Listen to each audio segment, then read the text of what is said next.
Check, check, check. Mic check 1.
Hello and welcome to McKenzie Field at Pete Fiorito Stadium as your Eureka Red Devils look to take on the Knox Prairie Fire in the 8th Annual Lincoln Bowl, looking to kick off this 2019 collegiate football season.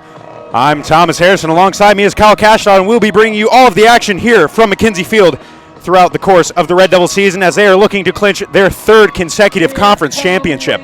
Absolutely. It is a perfect night for some college football tonight. Got just a little bit of cloud coverage, perfect temperature. It's going to be a beautiful night.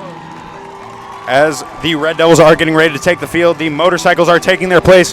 The cheerleaders are there to cheer them on. And this crowd is excited for some Red Devil football. Back-to-back conference championships for the Red Devils. 2017 Upper Midwest Athletic Conference champions and 2018 Northern Athletic Collegiate Conference champions. This team is one filled with talent. There is a lot of hype around this team, and they are excited. They have been working hard all offseason for this moment, as this Lincoln Bowl always means a little bit more to this team. So you can see the team is led onto the field by head coach Kurt Barth in his 11th season as coach of the Red Devils. Coach Kurt Barth has really led the renaissance of this program as the Red Devils have come back very successful seasons since head coach Kurt Barth took over, and this team now is a perennial conference championship contender. Kyle, we talk about all the hype around this team. You look at the talent across the board that this team has, almost too talented to not make a run at it. And some people might point to the obvious. This team lost maybe the most prolific player in the history of the Red Devils collegiate football program in Anthony Reasanover. But this team is rejuvenated and ready to pick up right where he left off. Yeah, there's no doubt about that. They got two running backs coming back that will be featured prominently. You got Joe Hughes and Peyton Dowdy. When Lee Anthony took a breather last year, they filled in tremendously. You could tell they were really not backups. Came in. They could have started if Lee Anthony was not here.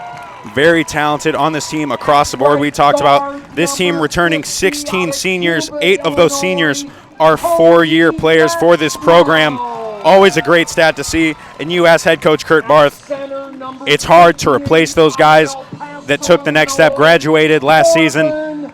But this team is so talented that it's just next man up. It's that mentality. This is a team that has gone 25-5 over the last 3 seasons, an incredible record. And you just have to credit that to head coach Kurt Barth and his recruiting team as they just bring in top-tier recruits year after year for this Red Devil program. And you can tell they're finally getting the recognition they deserve from outsiders. The past 2 years, they've been finish in the middle of the pack in their conference, and now they've won it 2 years in a row. This year, they are projected to win the conference. This team coming in 8-1 in the 2018 season, 5-1 in conference, facing their foe for tonight's Lincoln Bowl matchup, the Knox Prairie Fire, who finished last season at 3-6, 2-4 in the NAC conference. This Eureka Red Devil program is a high-scoring program. This is a high-flying offense that averaged nearly 500 yards per game last season, finishing with 44.8 points per game compared to the Knox Prairie Fire 20.8.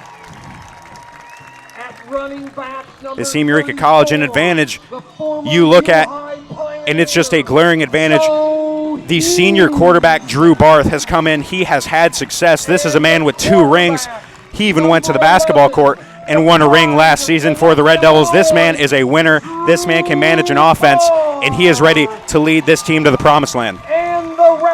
Like you said, all he does is win. He really hasn't gotten the recognition he probably deserves because he's been overshadowed by Lee Anthony the past few years, but we'll see this year how he takes that step as the leader. And, of course, you can't discount Lee Anthony Reasonover, as last season he was the NAC Player of the Year, finished his career with over 6,000 rushing yards, 99 career touchdowns, 40 touchdowns last season. Of course, you can't just replace 40 touchdowns in the lineup, but this team has a lot of weapons.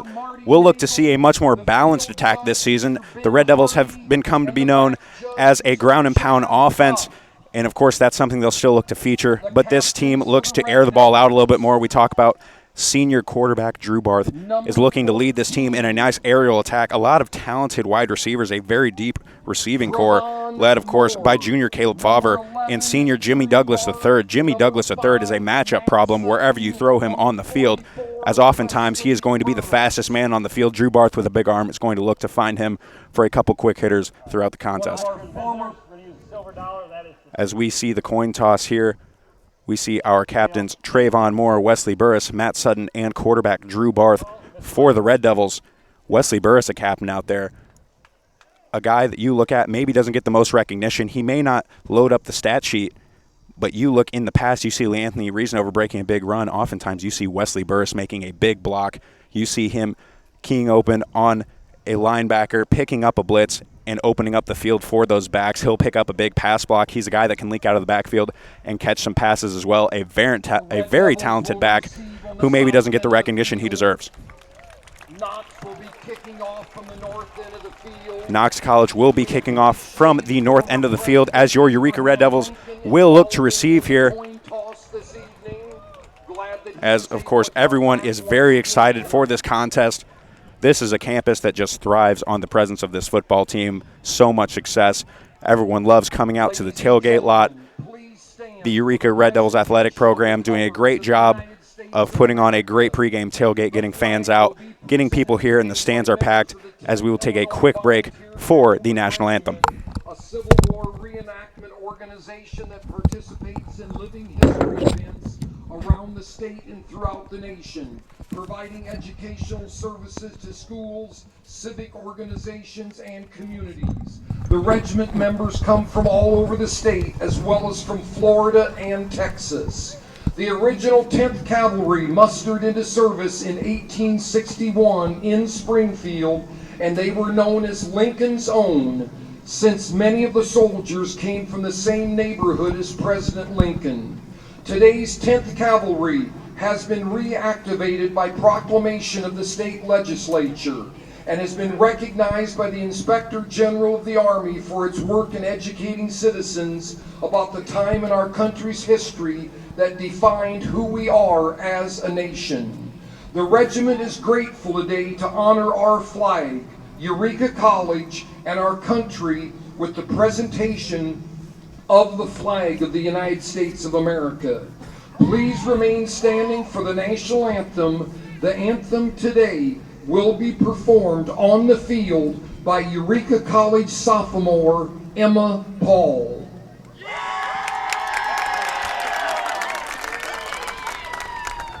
Oh, say, can you see by the dawn's early light what so proudly we hailed at the twilight's last gleaming, whose broad stripes and bright stars through the perilous fight o'er the ramparts we watched were so gallantly streaming, and the rocket's red glare, the bombs bursting in air, gave proof through the night that our flag was still there. Oh, say does that star-spangled banner yet wave o'er the land of the free and the home of the brave. Thank you, Emma Paul. Nobody does it better than Emma Paul. A great job. We hope you could hear that beautiful rendition of the national anthem by Eureka College sophomore Emma Paul as just a great start to what looks to be a great contest here at McKenzie Field. Once again, I'm Thomas Harrison. Alongside me tonight is Kyle Cashdollar, as we'll be bringing you all the action from the 8th Annual Lincoln Bowl.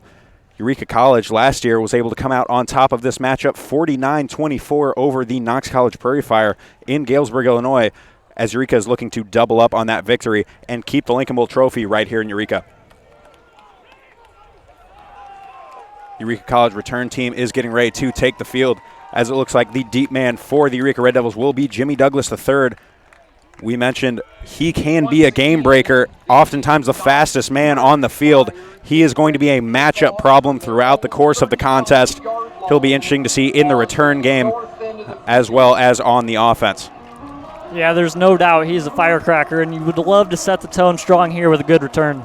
As we get ready for kickoff, we would like to mention you may notice a little bit of a change to the broadcast, as on the bottom of your screen you will see the scoreboard and the clock. That is brought to you by Herod Law Firm PC. Herod Law Firm serves clients in criminal defense, family law, probate, and litigation. Call Herod Law Firm at 309-467-2381. This broadcast also brought to you by Superwash, located on 104 South Calendar Street in Eureka. Call Superwash at 309-467-4825. As that kickoff is picked up by the Red Devils, and they're off and running. They have a little bit of space on the outside as number 3, Datavion Woodson, is able to keep his footing. It looks like he was going to be brought down near the 5-yard line. He ends up bringing that out to the 35. A nice return. What looked to be problematic turned into a big return there for the Red Devils. Yeah, that was a close one there for the Red Devils. The safe play there, just take the touchback. He takes a risk, though, and it turns out well for the Red Devils.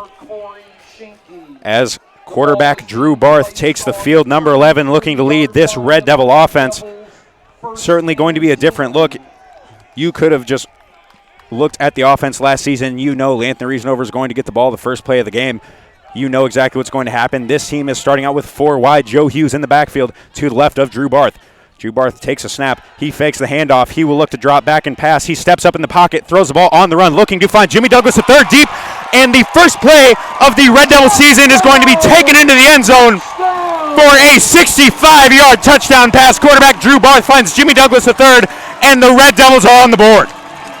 Couldn't script a better start than that, Tom. It's just an unbelievable play by Barth, scrambling a little bit, stepping up in the pocket with just a bullet to Jimmy Douglas III. We talk about how the Red Devils have gained notoriety as a ground and pound offense. They fake the play action. Jimmy Douglas is going to get a step on any cornerback he faces throughout the season. Drew Barth senses the pressure, steps up, and delivers a dime down the right side of the field to Jimmy Douglas III, as now senior kicker Tanner Kenny will come to the field to attempt the point after. Point after attempt is up and good, and just like that, less than 30 seconds into the contest, your Eureka Red Devils are on top 7-0. This is just what the Red Devils were looking to do.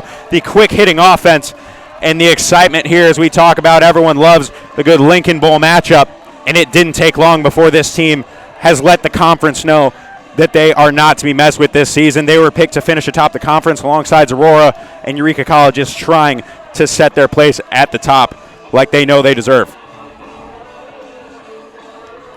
Eureka College up 7-0, 14-36 here in the first quarter of action. You could not ask for a more exciting start. The kick return picked up at the 5 by DeTavion Woodson. Looked like he could get tackled inside the 10-yard line. Turns that into a big return. And the first play on offense of the season for the Red Devils. They come out, take a shot, and it pays off for them, as now the Knox College Prairie Fire find themselves down 7-0 before their fans can even get settled into the seats. Jimmy Douglas III. Jimmy Douglas III, an all-conference selection last season, and you see exactly why on that first possession. We talk about the game-breaking speed. Look to see him. That will not be the last time we call his name this evening. Number 1, Tanner Kenny, getting ready to kick off for the Red Devils. Tanner Kenny getting ready to tee it up and kick off for the Red Devils special teams unit. Special teams unit, a very solid unit for the Red Devils in the past. We talk about these solid recruiting classes. You see a lot of guys get time on special teams who will eventually step into much bigger roles throughout the course of their career. But here on special teams, they look to try to earn that time on the defense, as right there they get downfield. And that return by Derek Jackson comes out right around the 20-yard line, as he is brought down by number 23, Makai Stanley, a freshman running back out of Decatur. The Red Devil defense looks to take the field. This defense lost two big safeties in Colton Favre and Tony Greenwood, but a position group that I don't think got enough credit last season was the linebacking core, led by, of course, Mason Diedrich and Austin McCarty, as they will both be back for the Red Devils this season. The first play, a pitch looks like may have been a forward pass, but they will be tackled for a short loss there, as right on cue, the linebacker, Mason Diedrich, comes in and makes the tackle. Yeah, that was kind of odd looking, Thomas. It looked like there was some miscommunication, like a quarterback thought the running back was going to come across and take it, but lucky to get that off. It looked like they were close to a fumble. Looked like that may have been the triple option that they were looking for. The quarterback paused. It looked like he was expecting a back to come up, maybe the option to take that one right up the gut. No running back there. They go to the outside, and that one eaten up by this Red Devil defense. As Knox in the shotgun again, they look to swing it out right to your running back, and he will be tackled again. Number 3, Derek Johnson. He is tackled by the Red Devil defense, and you see a flag coming out on the sideline right there, on the Knox College sideline. You see the sideline for Knox getting a little rowdy. You have to wonder who that's going to be on. Of course, early in the season, you have a lot of emotion, but you have to try to contain that here on the Knox College initial drive. Absolutely. There's a thin line between being jacked up and excited and just over the top. As we will look to see what the penalty is. Unsportsmanlike conduct, number 26 in the defense. Because that will be an unsportsmanlike conduct penalty on number 26, Nehemiah Butler, a sophomore defensive back who we expect to see a lot more of this season. He saw some time last season in the rotation as a defensive back, but he looks to play a much bigger role this season, as we mentioned, with defensive backs Antonio Greenwood and Colton Favre graduating, moving on. Antonio Greenwood now back on the coaching staff working with the defensive backs. So now the handoff will be swallowed up in the backfield as the Red Devil defense does a good job of gang tackling right there. Number 20. As Joey Auger got the handoff for the Prairie Fire, he was hit immediately in the backfield, able to shed one tackle, but not able to get through a gang of Red Devils right there, as he will be tackled by John Jackson for a loss of 3. The pursuit of this Red Devils defense so far in this drive has been very impressive. When one guy may miss, there's always 2 or 3 guys right there to clean it up. Coming into this contest, the Knox College Prairie Fire, just looking at their statistics, you can tell this is a run-heavy team. Well, this Red Devil defense has been very stout against the run in the past. It was right there. Auger is able to take that one for about 15 yards for a first down. This Red Devil team, a lot of new faces, but a lot of experience still on the back end. We see on the defensive line a couple new faces as well. But again, we talk about the linebacker core, the defensive backs led by Trayvon Moore, who's been all-conference in each of his first 3 seasons with the Red Devils. One of the best defensive backs to ever come through this program. So you'll see teams hesitate oftentimes to throw his way. The snap is back as now the Prairie Fire look to throw this one down the left side. That is just out of reach of Auger. He was defended by Mason Diedrich, the linebacker out of Washington, Illinois, able to get out there in coverage. That ball just a little bit deep. And Grant Graham, the junior quarterback from Verdon, Illinois, for Knox College, was not able to connect on that reception. On the 47-yard line. It'll be 2nd and 10 from the Red Devils' 47-yard line here as Knox looks to work exclusively from the shotgun formation. Graham takes a snap. He drops back. 4 wide receivers as he is facing pressure. He rolls out right, looks to get that one, and that one is picked off by Trayvon Moore. We talked about how teams hesitate to throw his way. He just baited the quarterback right there. There is a flag on the back end of this, so we will look to see if that is a pass interference, what the call is going to be. But if anything, it looked like we may have seen a Knox College wide receiver push off a little bit, and Trayvon Moore really just did a great job of reading the quarterback's eyes, jumping that route. Okay, we do not have an interception on the play. Interception, holding. Number 14, that's a 10-yard penalty. There's a holding penalty on Trayvon Moore prior to the interception. So that will be an automatic first down for the Knox College Prairie Fire. Unfortunate, but you see just the kind of talent he has there. As the first time they throw his way, he's able to jump that route, make the diving interception. Unfortunate for the penalty, but now the Knox College Prairie Fire will take the ball from the 37 of the Eureka Red Devils. Quarterback number 12, Grant Graham, in the pistol formation. He has trips to the left, so he will turn and hand that one off to Auger. He looks to go through the right side, stiffs arm the man. He has some room up along the right side as he is pushed out right around the 22-yard line. And that will be another first down for the Knox College Prairie Fires. They have done a good job after being stopped initially on the drive, a couple penalties, and they're able to move the ball down the field. That's just why you can't afford to have those penalties when you get early stops in a drive. Exactly. Both of those penalties that the Red Devils took, just big penalties for Knox. They were going to have them 3rd and 4 or 5 with a big stop. Could have gone 3 and out, and then right there the interception after the hold. As now Graham lines up in the shotgun formation with Auger to his left, 3 wide receivers as he drops back to pass. He's looking to go left again, faces pressure from the interior as they look to go to the sideline. Look like a bit of a juggle, and they will call that one incomplete as that pass intended for Ethan Rolfe Jones, a big wide receiver matching up against Trayvon Moore. Trayvon Moore standing at 5'10", not the biggest defensive back, but he makes up for that lack of size with a lot of speed and strength. He is an incredibly strong defensive back. He is very physical, and again, he just has great ball skills. The ball is in the air, and he is able to pick that out. Great hands, and you will oftentimes see him shadow the best wide receiver on the opposing team just because he is that talented. So now Graham, 2 backs in the backfield as he will go play action, go out to the left. He'll get that one out along to Shutter, the tight end, and that will be taken for a first down. As now Knox is inside the red zone. They are inside the 10-yard line at the Eureka Red Devils 9 as this defense is going to look to get big here in the red zone. Oftentimes last year we saw this is where the team really tightens up. Of course, for an offense, it gets much more difficult to score in the shortened field. You have a lot less room to maneuver. But this team is going to try to make a big stop here. You score on the first play. You expect your defense to make a big stop, and that is exactly what they are looking to do here. And we know they're certainly capable. The defensive line has a lot of returning talent. They can certainly force some pressure, force a ball that may not need to be thrown, get that interception, have the ball going right back in that Red Devil offense. So we'll hand that one off to Auger. He looks to go on the right side, and that is swallowed up almost immediately by the Red Devils as Knox is able to move the pile for a little bit, but it will be brought down at the 6-yard line. As you said, Thomas, this defense has plenty of experience, and they've looked good this drive. They just shot themselves in the foot a couple times. I'd expect that to be cleaned up as we move forward in this game. And with all the experience this defense has, head coach Kurt Barth, you know these are guys that when the coaching staff tells them something, gives them something to work on, they really take it to heart. They really focus on it because they know this coaching staff has accomplished so much. They know these guys know exactly what they're talking about. You don't see a lot of pushback there from the defense as that quarterback keeper read very well by Grant Graham as he takes that one in. You could have driven a truck through that hole as he fakes the handoff, goes right around the left side, walks into the end zone there, and Knox College is going to look to tie this game up with 11-11 left in the first quarter of action. 2 of the last 3 plays there for Knox were play action, and both times the Red Devils bit hard on the run fake. And we talked about this Knox College team as one that looks to run first. Last season, don't have a lot of passing stats to go off of. A run-first team, you see a quarterback with some mobility, a converted wide receiver.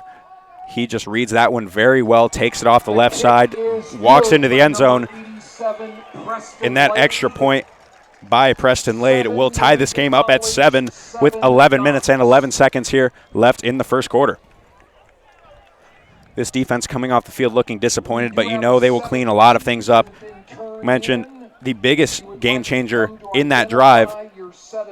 Of course, the penalties. We see the holding call there by Trayvon Moore, one that he didn't like. I didn't really see a ton there on that call, but he jumped the route, interception. Anytime you can change a turnover with a penalty, that's going to be a big penalty. We saw a personal foul there early in the drive that extended the drive for Knox College, and they really just took advantage of the Red Devil mishaps. It's now back deep for the Red Devils. You will see DeTavion Woodson, Jimmy Douglas III, and Sam Walter. And Sam Walter getting ready to kick off.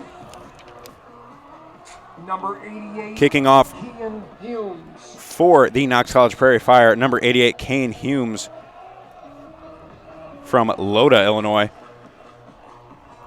As this one is off, it will be returned by DeTavion Woodson. He fields the ball at the 10. He has some room.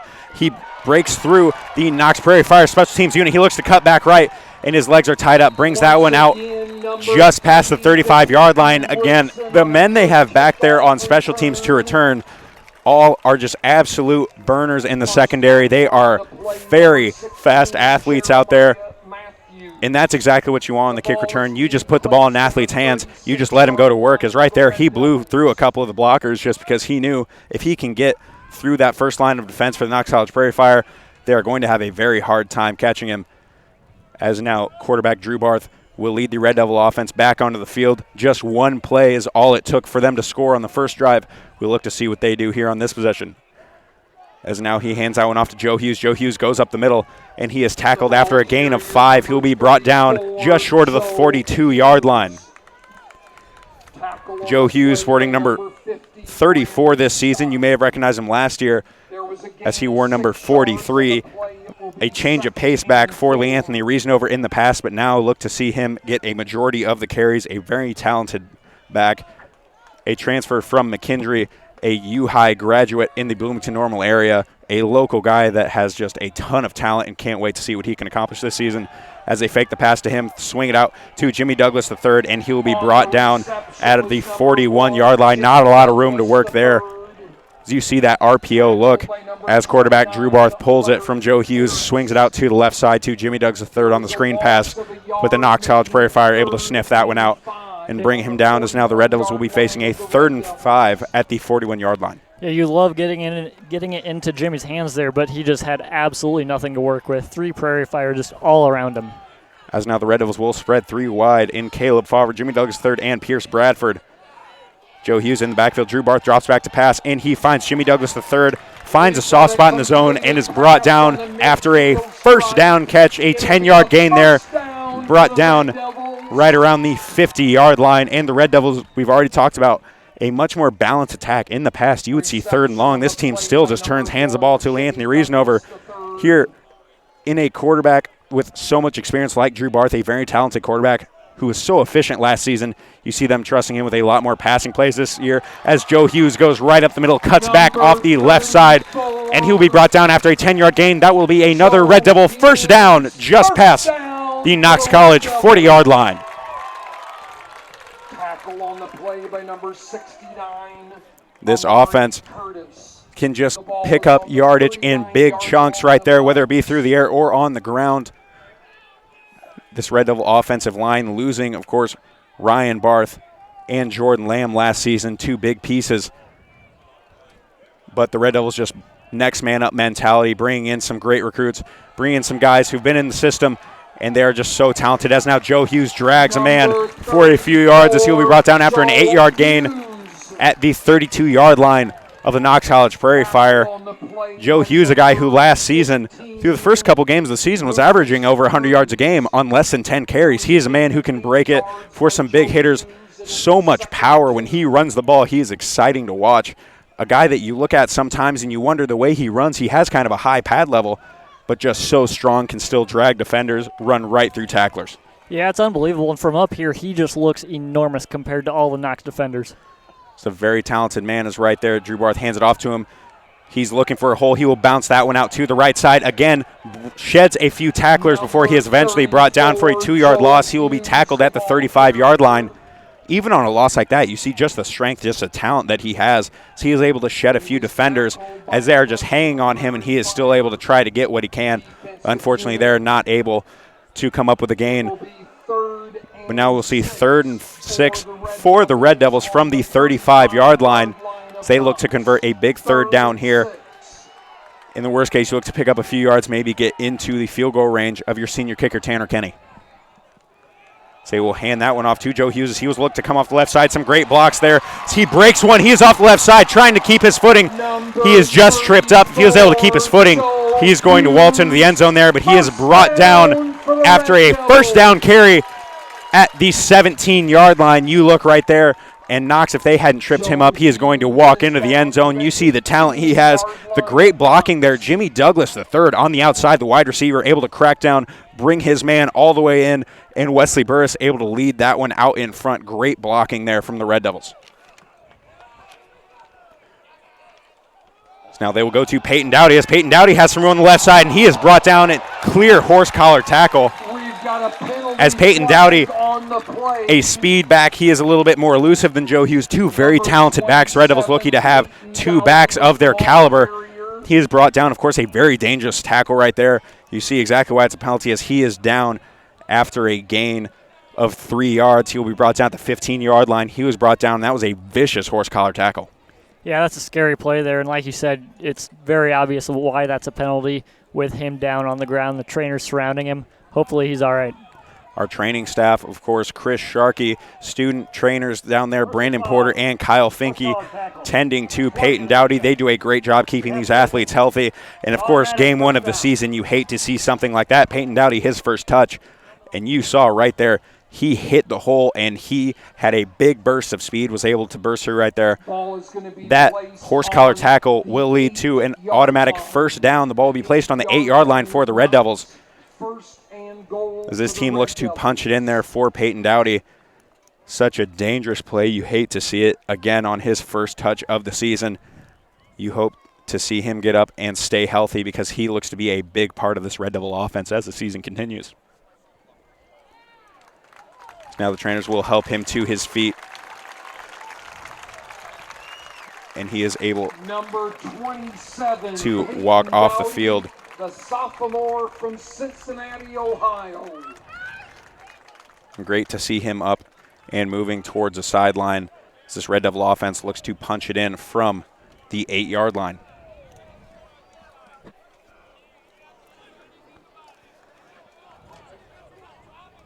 So Red Devil offense is now Joe Hughes will come back onto the field. He will be in the backfield alongside quarterback Drew Barth. Wide receivers Pierce Bradford, Caleb Favre, and Jimmy Douglas III lined up in the slot. Wesley Burris in the backfield along with Barth. So he will take the shotgun snap. Play action, he will roll out. He just looks to get rid of that one, as he saw a lot of pressure off of that left side. They ran play action, but anytime you run play action, you give the defense a little bit more time to try to pressure the quarterback, and right there they took advantage. Nice job there by Barth, just getting rid of it. Live to see another play. Don't do anything silly and throw one up into coverage, and you never know, you can have that coming back the other way. And that's the kind of advantage you get with a senior quarterback, a guy who has played in a lot of big games for the Red Devils. Sometimes you see young guys just try to do too much, try to make a big play there, throw it into coverage. He just knew, put it on the outside right there on the goal line, maybe let a guy make a play. As Joe Hughes takes that one down too, just outside the 1 yard line. But Drew Barth not trying to make anything happen. He puts in a spot where if anyone can get it, it's going to be his wide receiver. They're going to have to make a great play, but right there, just throw it out of bounds. Live to see another down. And just like that, the Red Devils are inside the 5 on the 2 yard line as Drew Barth comes to the sideline to get the play from head coach Kurt Barth. So now the Red Devils look to punch it in here. Would have to think you're going to give the ball to Joe Hughes, a power back, as now Drew Barth will go under center. He hands it right to Joe Hughes. Joe Hughes lowers the shoulder. He is met by a herd of Knox College Prairie Fire, and he is brought down inside the 1 yard line. 4th down, it looks like he is just a foot away from the goal line. And as you can see, the offense not even hesitating to stay on the field as quarterback Drew Barth comes to the sideline, gets the play. 4th and goal, and this Red Devil offense is going for it. Right here, as you can see, oftentimes an offense may want the crowd to quiet down, let them work. This team wants the crowd fired up as they know an early chance at a touchdown here in the season as they turn, hand it off to Joe Hughes. Joe Hughes makes a move for the goal line, still waiting for his signals. It looks like it will be very close. And it looks like they will mark him down just short of the goal line. It will be a turnover on downs as that ball has to be within a foot of the goal line. Knox Prairie Fire taking over in their own end zone, backed up. This Red Devil defense has to be looking to take a shot at him, looking to get the safety here on the Knox College Prairie Fire as it is all tied up 7-7, 5:29 here in the first quarter of action in the 8th Annual Lincoln Bowl. An unfortunate break there for the Red Devils, not able to punch it across there, but I love the aggressiveness. You got to go for it there. Trust your guy. Worst case scenario is this right here, and you got them backed up all the way, basically in their own end zone. As it will be 2 backs alongside Graham in the end zone as they work exclusively from the shotgun formation. As Graham's trying to draw the Red Devils offside. Great jump by the Red Devil defensive line as they get to the ball carrier Auger right there, and it looks like he will gain maybe a yard as it will be 2nd and 9 from the 2 yard line. Working from the shotgun formation, you see that a lot in collegiate offenses, just trying to get a little bit more time to let the offense, let the play develop.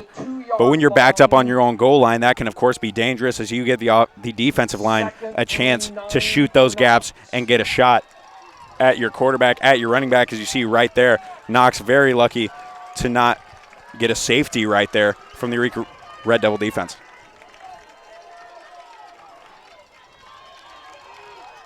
As now Graham will work from under center in the I formation as the back swallowed up again right around the 2 yard line as they are not getting any push up there up front.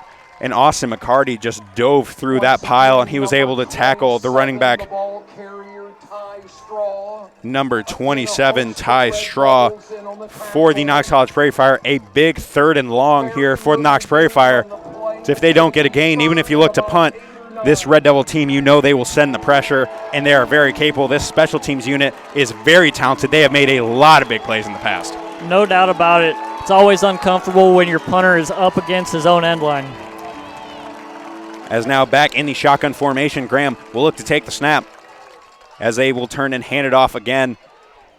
Number 27, and Ty Straw will be tackled right around the 5 yard line. It'll be a 4th and 6 for the Knox College Prairie Fire as they look to send the punt unit on the field. Great job by the Red Devil defense there, trying to get the safety right off the bat, but just allowing a few yards as Knox College was just trying to get some breathing room. But that defensive line for the Red Devils, Julius Payton, a force to be reckoned with in the middle for the Red Devil defensive line, getting a great push on every down that possession.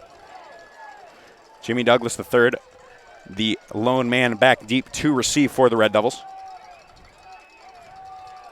You see a lot of motion here for the Knox College Prairie Fires. That snap A little wobbly there, able to get the punt off, and Jimmy Douglas III waving for the fair catch. And the Red Devils will start their drive from the Knox College Prairie Fire 45, as the offense will take the field once again. Great job by that defensive unit, giving up a touchdown on the first drive, allowing just 4 yards on their second drive of the game. Great job there stepping up that Red Devil defense. Great bounce back with the 3 and out, and the best part about that was no penalties. Didn't shoot themselves in the foot again, just got in and out real quick, and gives your offense great field position to start this drive. In a situation, too, where that Knox College offense was really looking to get the defensive line to jump. They're working with a lot of different snap counts, a lot of dummy counts there to try to get the defensive line to jump, give them a little bit of breathing room. Great discipline there by the Red Devil defense. So now quarterback Drew Barth is in the shotgun set. He fakes play action, looking to go deep once again to Jimmy Douglas III. That one up, caught by Jimmy Douglas, and he sheds the defender, and that is Jimmy Douglas III's second touchdown of the game. Drew Barth with a dime drops that one 45 yards for the Red Devil touchdown, and the Red Devils are right back on top. 13-7, 2:58 left here in the first quarter. 3 possessions. They have scored on the first play on 2 of those possessions. The connection of Drew Barth to Jimmy Douglas III. A lot of talent. Look to see that combination throughout the course of the season. We talk about efficiency, and it doesn't get much more efficient for that for the Red Devil defense. Tanner Kenny onto the field to attempt the point after. So snap, the hold is good. The kick is up and through. The Red Devils lead 14-7 with 2:58 left here in the first quarter. So Red Devils quick strike offense finds pay dirt once again as Jimmy Douglas III hauls that one in, sheds a defender right around the 3-yard line, and walks into the end zone. An exciting, very dynamic duo. Talk about the talent. We look to see a much more balanced attack. I don't think we saw a single game last season where the first 2 Red Devil touchdowns were through the air. No, I'm pretty positive we haven't seen that for probably 4 years now since Anthony's been here. This team very talented. The passing attack certainly something to keep your eye on, as it is very exciting, high flying. We talk about the depth of the wide receiver group, the talent here. Jimmy Douglas III, he's going to have a step or two on any defensive back in the conference. Just very elite speed.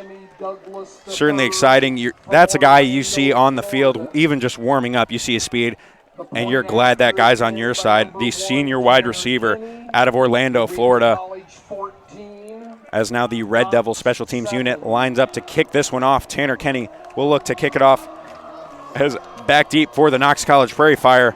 Number 3, Derek Johnson, and number 28, Joey Auger.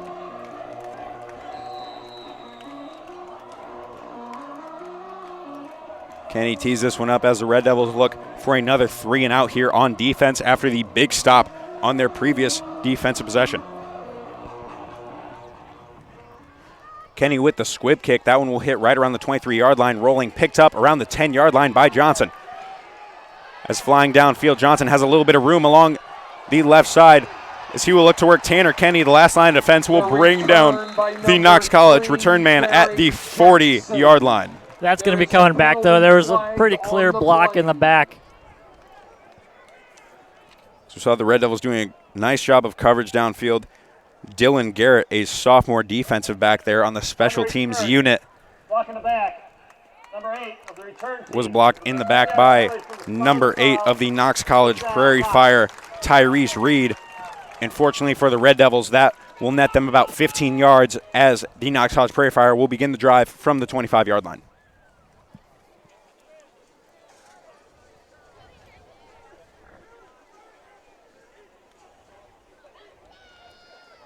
Knox College will take the field once again, looking to have much more success than on their previous drive, just turning, handing it off, trying to get some breathing room. Now that they're not backed up into their own end zone from the 15-yard line, maybe look to see them air it out here. As this Red Devil team you've certainly seen is capable on offense, you're going to have to play catch-up with this Red Devil offense. Scram takes a snap, he turns in, hands it off to Jackson. Jackson sees a little bit of space before he is brought down by Matt Sutton. After a gain of 9, he will be tackled at the 24-yard line. Matt Sutton on the tackle, the senior out of We've seen Knox have a little bit of success getting a few open holes for their running backs. They've had a couple 10-yard gains right around that area. just short little burst before the secondary is able to collapse for the Red Devils. So now the snap, they will once again hand it off to Jackson as he finds another hole, and he will be brought down this time by number 13. That will be Dylan Garrett once again for the Red Devils. As you said, this secondary has really stepped up and not let any big runs primarily happen. That's a big key for this game, really. As you said, they're a run-dominant team. If you can just hold them within 10 yards or so, don't let the big play happen. As you know, this Red Devil team, all-conference cornerbacks in Trayvon Moore, all-conference in all of his 3 seasons. Matt Sutton converted from wide receiver to defensive back last season, an all-conference honoree. For a team that's not a big passing team in the Knox College Prairie Fire, you know they're not going to try to air the ball out often. So when they do, you know you have that lockdown. But that play, just a missed opportunity for Graham, as they had Kobe Shutter wide open on the wheel route along the right sideline. Trayvon Moore was in man coverage as he was taken towards the center of the field on the slant route and just had no help over the top as Shutter was wide open on the right side, and that ball just lobbed out of bounds by Graham. You see where a guy in Graham, a wide receiver, converted quarterback, some of those throws where you just have to hope your quarterback can make that throw every time right there. Just unfortunately for Knox College, throws that one out of bounds. Fortunate for the Red Devils now as Knox faces a 2nd and long. They'll drop back to pass again, looking to the left side. That one, a jump ball thrown up, and he will be tackled by number 26 for the Red Devils. That will be Nehemiah Butler. The reception by Hunter Lee, a big body out there at 6'3", 185. A jump ball thrown up there by Graham. He was just able to high point that one before Butler could get his eyes on it. Yeah, Butler had his back to the ball, just wasn't able to get his head around in time to go up and defend that. As you see again, trying to stay away from Sutton and Moore as they will now hand it off to Jackson as he looks to put his head down. He will be tackled after a gain of 2 right at the 50-yard line. Tackled there by McCarty and number 93, Bryson Smith. It will be 2nd and 7 from just past the 50-yard line of the Red Devils. You can see Knox really not a big play team. They're just taking chunks at a time. Just right around that 10-yard marker, they'll have a few runs, stop short, and then they will try to get a pass. We've seen them try to just jump ball a few passes there, had some success. But on that play, they are swallowed up immediately by Jake Struckhoff right around the line of scrimmage. There's a big difference between these two offenses. As we've seen, the 2 touchdowns on big strikes from Barth Douglas. This Knox offense, though, is very methodical, like you said, taking their time, a lot of runs. We'll see how that plays out throughout the rest of this game. As after that run is stopped for no gain, it'll be 3rd and 8 from the 50-yard line. As the horn sounds, the end of this first quarter of action, the Eureka College Red Devils lead 14-7 over the Knox College Prairie Fire in your first quarter of action here for the 8th annual Lincoln Bowl. As you see that clock and that score at the bottom of your stream, once again brought to you by Herod Law Firm PC. Herod Law Firm serves clients in criminal defense, family law, probate, and litigation. Call Herod Law Firm at 309-467-2381. This broadcast is also brought to you by Superwash, located at 104 South Calendar Street in Eureka. Call Superwash at 309-467-4825. Thank you to our sponsors for helping bring you Red Devil football this season. Once again, I am Thomas Harrison alongside me, Kyle Cashdollar, as we'll be looking to bring you all of the action in what looks to be a very exciting Red Devil season here in 2019. So we'll get a quick break before the Red Devil defense will once again get back onto the field looking for a big stop here on 3rd and 8 right around midfield. This defense, a very talented one, a lot of playmakers on the back end. We've seen an interception be negated by penalty. Of course, here Knox has had a couple running plays where they can get a quick hit on the outside for about a gain of 10, but you have to think here they're looking to go to the air as they have 3 wide receivers spread to the left. Some big bodies out there at wide receiver for Knox. And a lot of their completions, again, we just see jump balls. They're just throwing that ball up, letting the big bodies go to work. Graham now in the pistol set with Jackson behind him. He will drop back. He will look left, facing pressure. He will roll out to his left side as that pass there forced incomplete pass. Nice defensive play there for the Red Devils by Amari Smith, a sophomore linebacker who will look to see a lot of time on this Red Devil defense. Perfect timing there by Smith, breaking up that pass. Don't want to get in there too early. He'll draw a pass interference, but just in time, broke up that pass. We saw great pressure there from number 49, Alexander Britton, a freshman defensive lineman from right here in Eureka, Illinois for the Red Devils. He forced the pressure on Graham. Graham Hart was able to roll out to his left side. Even if that pass had been completed, still would have been short of the first down marker. Great job by the Red Devils there on the back end. So they will line up to punt once again. He snapped just short, almost blocked there once again by Britton, as that one will get a fortunate roll for the Knox College Prairie Fire, as it will be downed at the 9-yard line. A nice roll there for the Knox College Prairie Fires. That punt goes from almost blocked to inside the Red Devil 10, and this quick-hitting offense comes back onto the field. Yeah, we'll see how this drive goes. It seems like about every other one we've had, well, obviously every other one, touchdown, quick strike to Douglas. Then we had a more methodical running drive, more like the Knox style, and then another quick hitter to Douglas. We'll see how this one goes. Yeah, the one Eureka drive that did not end in the end zone, they came up just short on the 1-yard line. This Eureka team looking to take the ball 92 yards to the house, as they will hand off to the left side to Joe Hughes. As he looked to almost be on the ground, and his strength, he takes the defender. That could have been stopped right at the line of scrimmage, and he drives the defender back for about 2 yards. The defender looked like he lifted him up right there. Joe Hughes is not a man you want to keep on his feet. No, oftentimes you're trying to strip the ball, let a couple guys come in, maybe get a hit on him. But Joe Hughes is a man, no matter how many guys you have on him, he can drag a pile. There's no doubt he is one strong man. As now a 3-wide receiver set for the Red Devils, Barth, accompanied by Hughes to his left.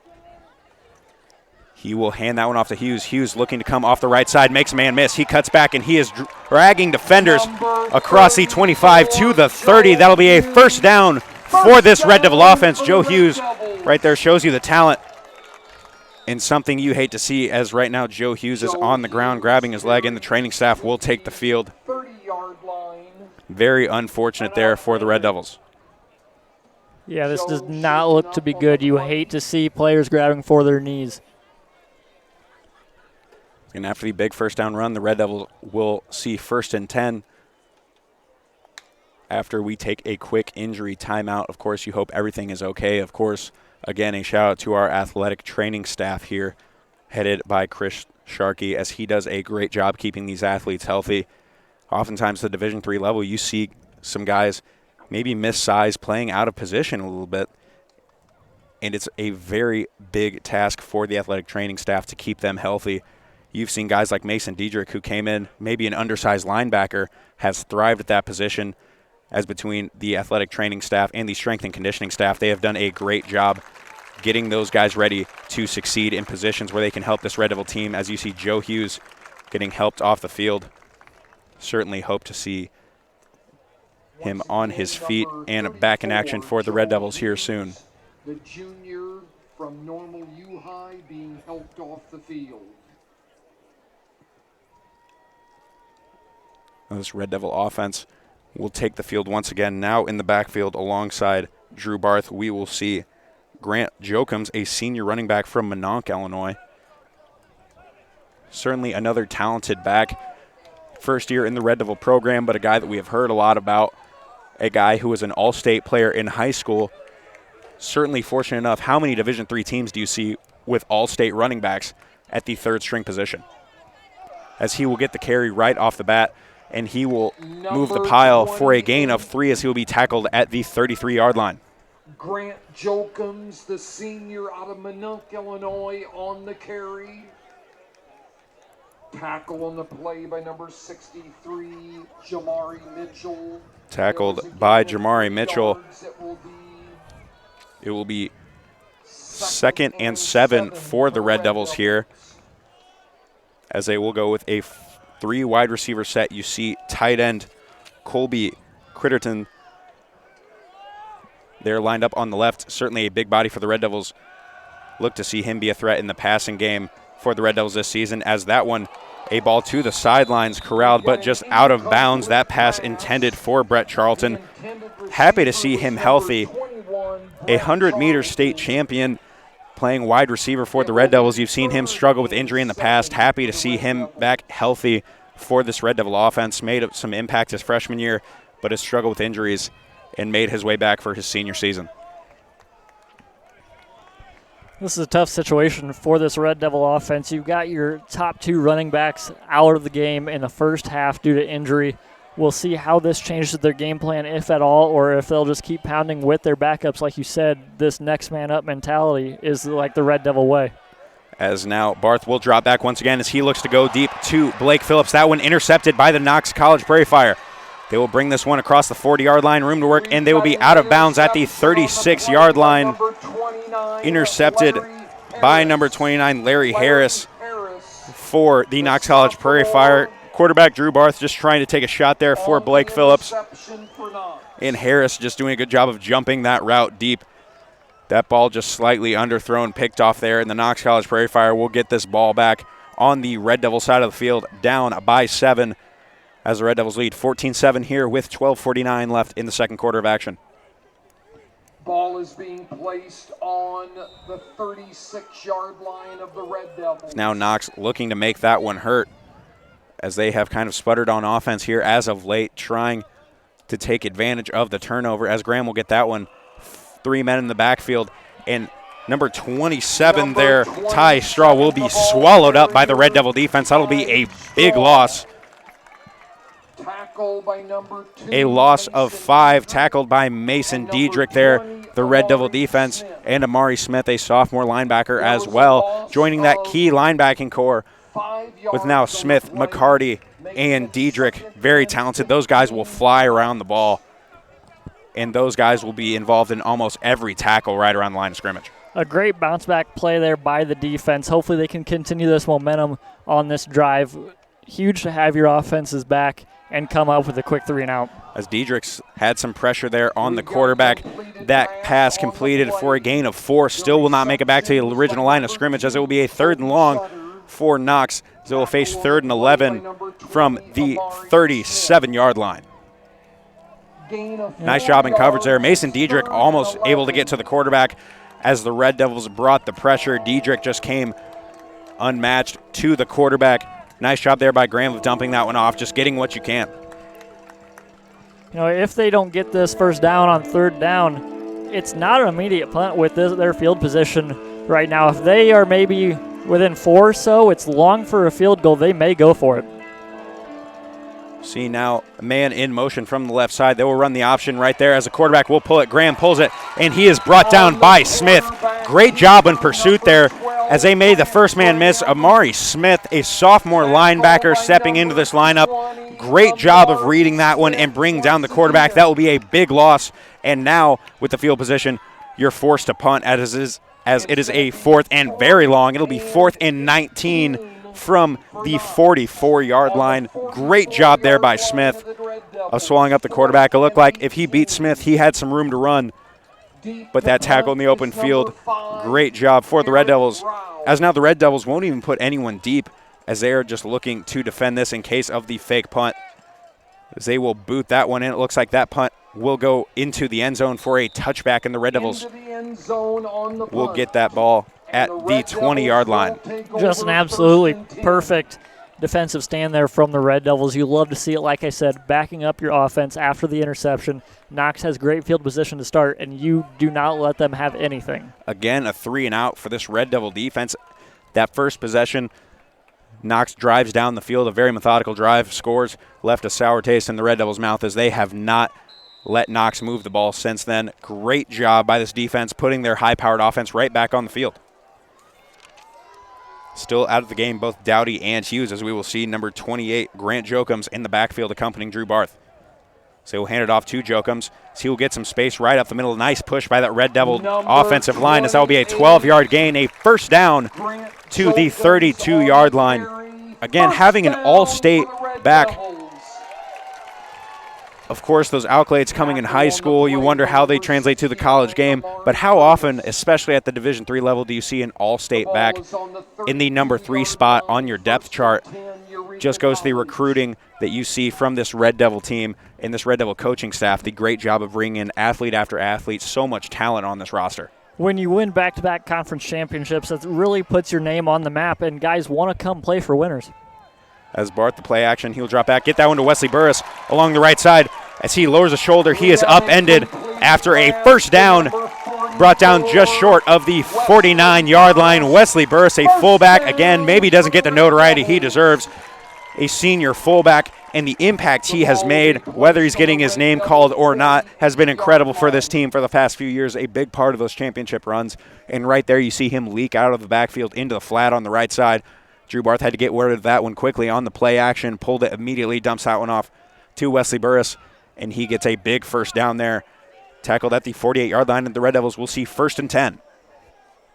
High snap there, corralled by Barth as they give it to Jokums. A flag coming in right around the line of scrimmage. Jokums will be tackled for a loss of 1.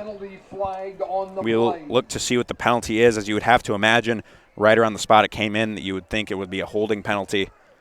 We will wait to see the call from the official as the Red Devil offense moving backwards, and it will in fact be holding on the center there, Corbin Hyken.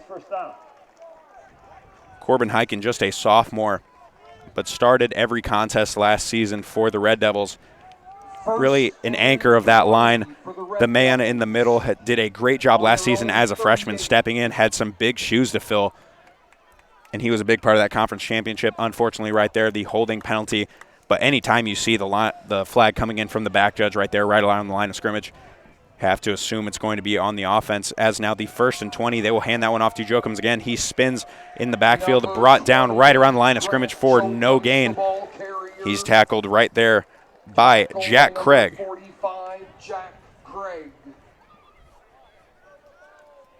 There was a gain of about 1 yard on the play. So it will be 2nd and long for the Red Devils. 2nd and 19. So Red Devils probably looking to air it out here. Right around midfield. Still not horrible field position, but again, just looking to get back what you can. You don't want to be punting from this side of your zone, giving Knox the ball. Chance at a big return here could really change this game. As Drew Barth steps up in the pocket, sheds a tackler. Great job as he will now roll out to his right. Dumps that one off to Caleb Favre. Caleb Favre tight roping the sideline. He will be tackled at the 48-yard line. Drew Barth facing a ton of pressure from Daniel Rodriguez, able to shed the sack right there, roll out to his right, get that one to Caleb Favre. You see the great job by the wide receivers there. Anytime your quarterback is in trouble, you want to work back towards the quarterback. Of course, you might see a guy try to leak deep, but Drew Barth finding his quarterback, Caleb Favre, working back towards the quarterback there, gets a big gain, gets him right back to the original line of scrimmage. A play that could have been a loss of 10 turns into a gain of 10. The Red Devils will now see 3rd and 10 from their 48-yard line. The snap to Drew Barth. He drops back to pass.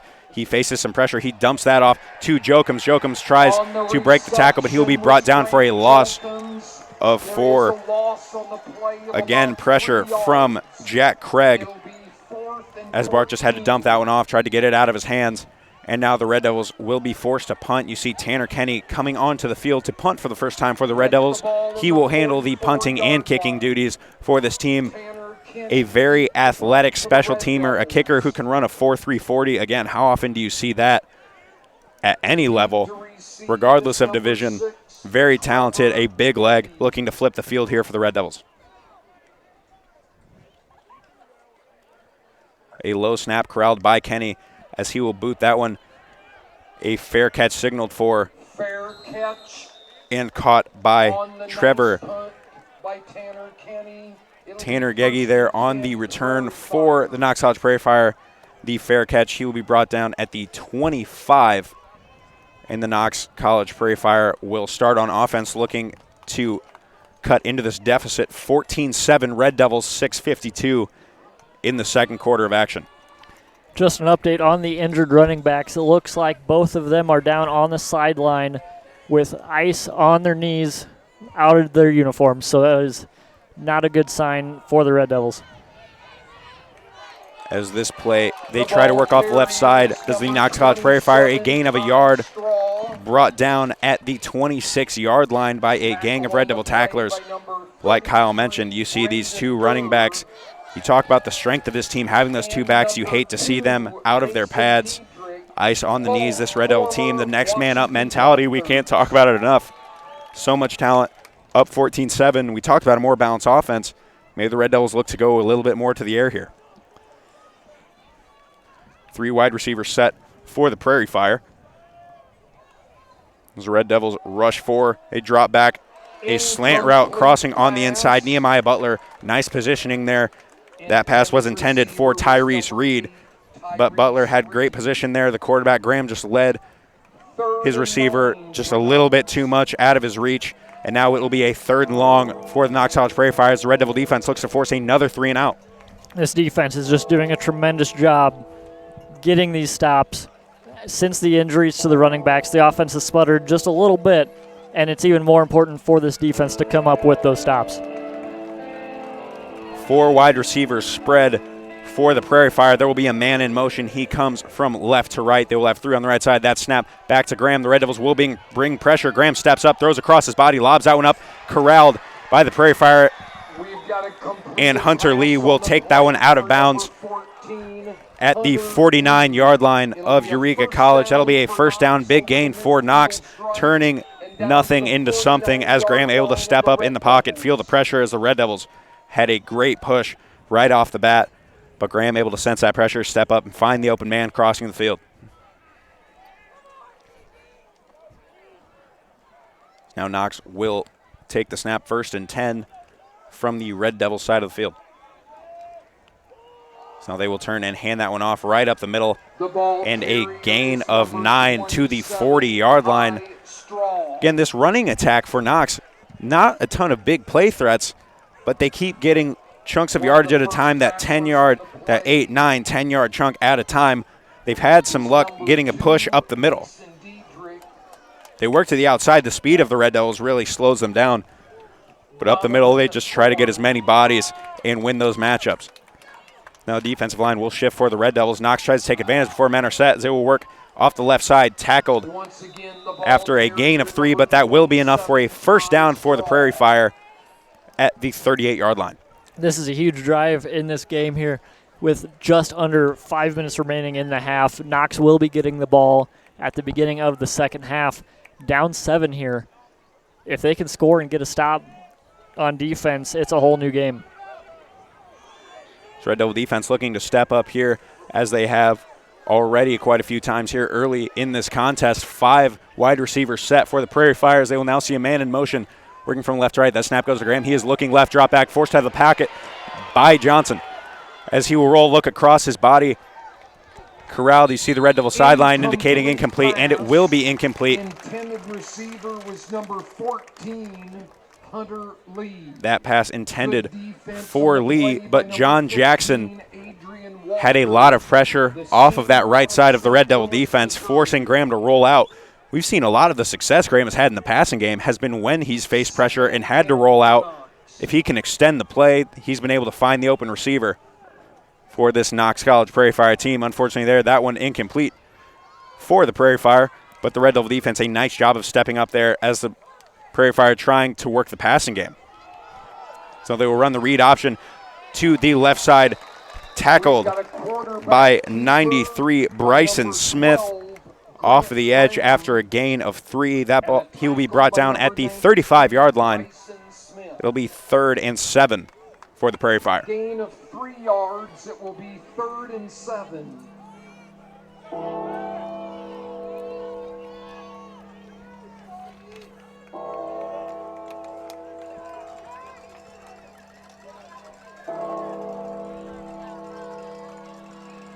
So now 4 wide receivers set. Jackson in the backfield alongside Graham, looking to pick up a big 1st down here for Knox. He faces pressure, steps up, he tries to throw that one deep, complete and into the end zone. A touchdown for Knox College as Tyrese Reed hauls in that 35-yard touchdown pass.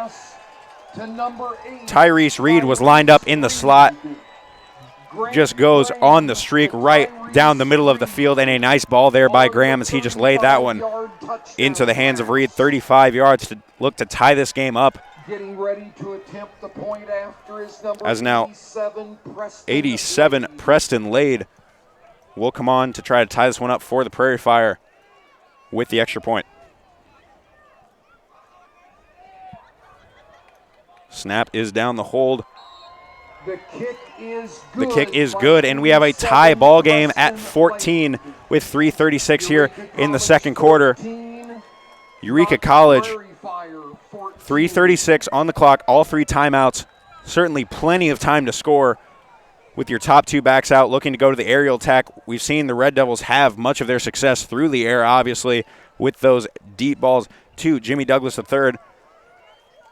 The Red Devils, like you mentioned, Kyle, they're going to be kicking off to start the second half, looking to get a nice touchdown lead before they head into halftime. You can see a little bit of frustration mounting down on the Red Devils sideline. They really just need to focus one play at a time, get this offense going. You have 3.5 minutes. You really don't want to give it back to Knox, but any way you can score, you got to get back on the scoreboard. Deep for the Red Devils, Woodson, Douglas,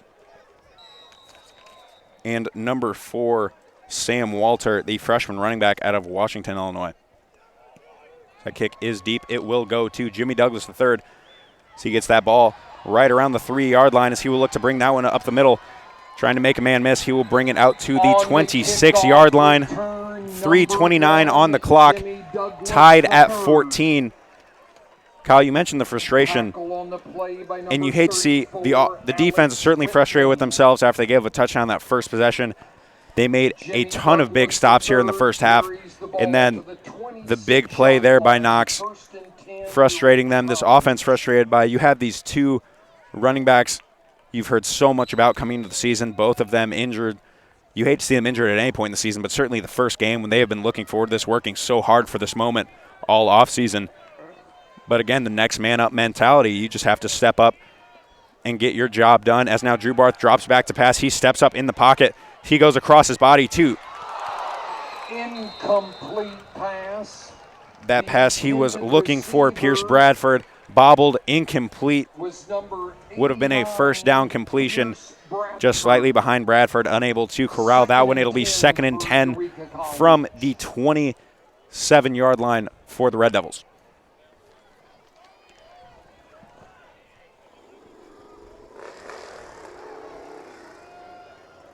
Red Devils now you see Charlton, Jimmy Douglas III, and Caleb Favre spread out wide. So that snap will go to Barth, and they will give it to Jokums as he is tackled around the 33-yard line. It'll be a 3rd and 3 for the Red Devils. Tackled by Cruz as the clock is now running. We'll tick under 3 minutes in the first half of action. The Red Devils right now sporting an all-field Crest High School backfield of Drew Barth and Grant Jokums. Barth in the shotgun set.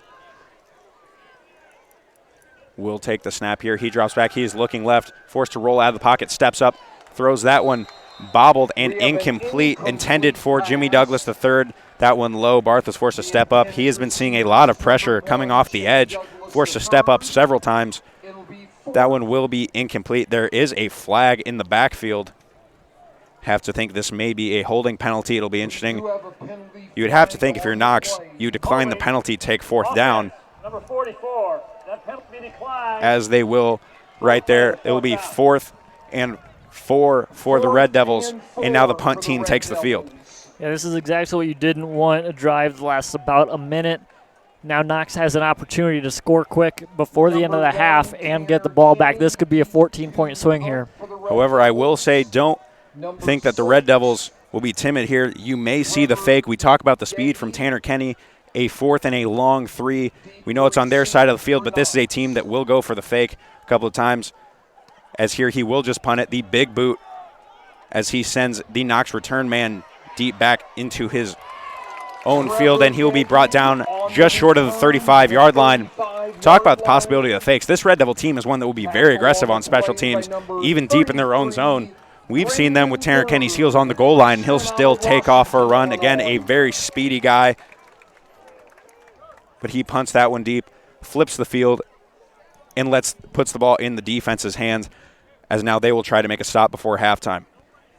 Yeah, this coaching staff definitely not afraid to be aggressive. We've already seen it in this game with going for it on 4th and 1 right near the goal line. And I love that aspect of the strategy.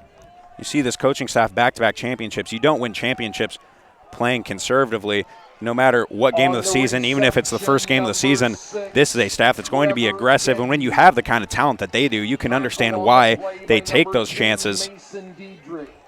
But here, just electing to flip the field, let the defense make a stop like they've made all game. Tied up at 14. The clock will tick under 2 minutes here as the Knox College Prairie Fire with 2nd and 2. They will hand it off to Jackson as he looks to bounce it along the left side.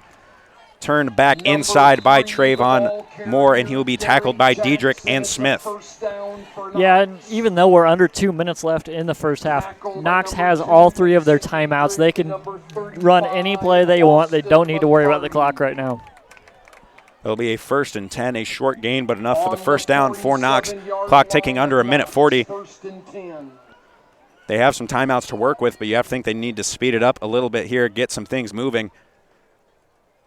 Now they will bring a man in motion from the left side. The read option, they will go up the gut. Quarterback Graham, a big gain right up the gut. Again, we've seen consistent 10-yard gains up the gut for this Knox College Prairie Fire offense.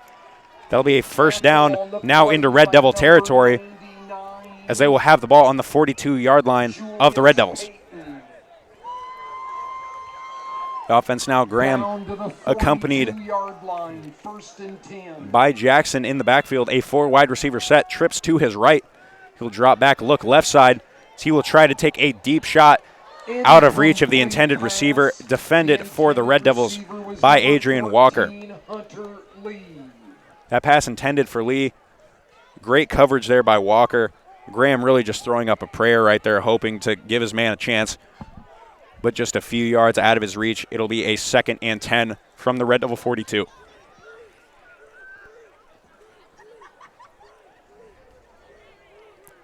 .104 left here in the first half, all tied up at 14.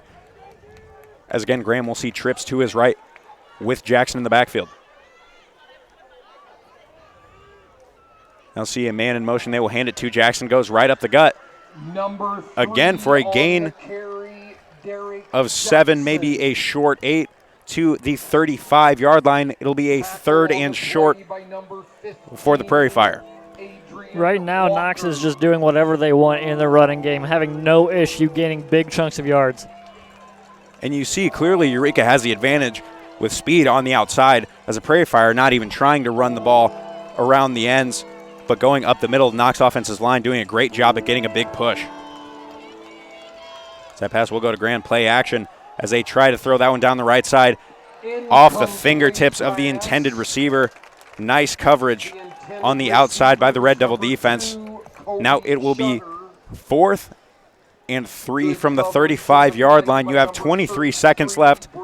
Obviously, you're not going to punt here. It looks like they don't have a field goal kicker they're willing to send out onto the field in this situation, so they will be going for it.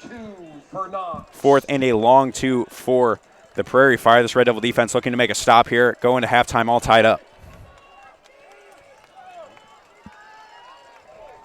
Graham in the shotgun set, 4 men spread out wide, looking for the quick pass to the outside, and that one intercepted for the Red Devils by Adrian Walker, a senior defensive back out of St. Louis. Big stop there for the Red Devils. 19 seconds, 3 timeouts. Not a ton of time. Here you have to think the Red Devils looking to get into field goal range. Tanner Kenny, a big leg. They've got a shot at putting some points on the board heading into halftime with the advantage. Yeah, exactly what you had to have from the defense there. Big stop, not giving up any points. And you said we have 19 seconds left, but we've already seen this Red Devil offense score twice on the first play of drives, both to Jimmy Douglas. We'll see. I would assume you got to get the ball in his hands, right? 19 seconds left, you need a big play. You'd assume, and you oftentimes in this situation, the defense go into more of a prevent set. The defensive backs 15 yards off the ball. The Red Devils here, you think Jimmy Douglas lined up in the slot. Nobody right over the top of him. Looks like he's going to have safety coverage over the top. A free play here for the Red Devils as Drew Barth, directing men downfield, throws it up just over the head of Blake Phillips. They got the false start, the free play there.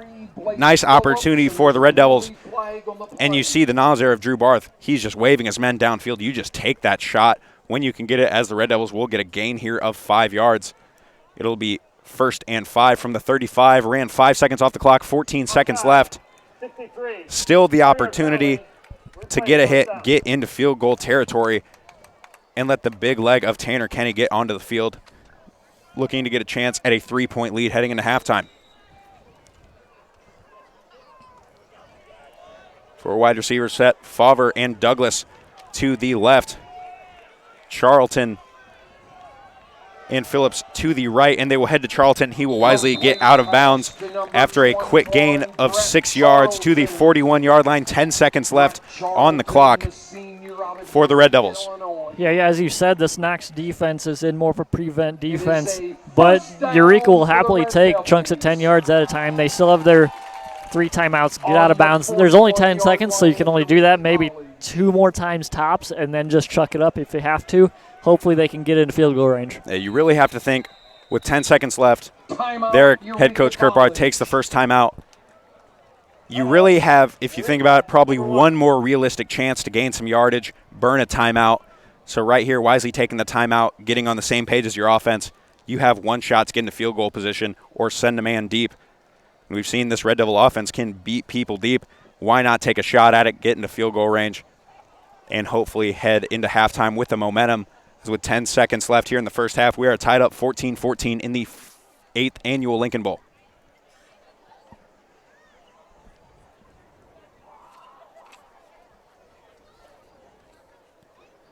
Team, you can see head coach Kurt Barth talking it over with quarterback Drew Barth. A wise quarterback. He knows who he's looking for in this situation. Obviously, you're going deep. Worst case scenario, you check it down, look for a guy to make a play.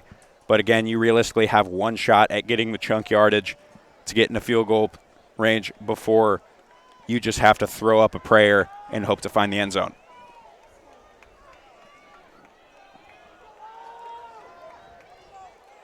Pierce Bradford and Blake Phillips to the right, Jimmy Douglas the third, and Caleb Favre, the wideouts, to the left.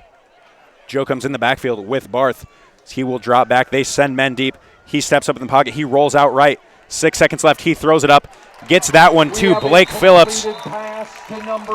Great play there by the Red Devils. 7 seconds off the clock. Get the ball to the 35. This a 52-yard field goal if they elect to attempt it. The ball is down to the 35. Or with 3 seconds left, they will send the offense back onto the field. And here you talk about you just send everyone to the end zone. Drew Barth certainly has the arm to get it there. And you're going to take a chance at it. Maybe looking to draw the defense off sides here before calling a timeout. Maybe bring Tanner Kenny onto the field.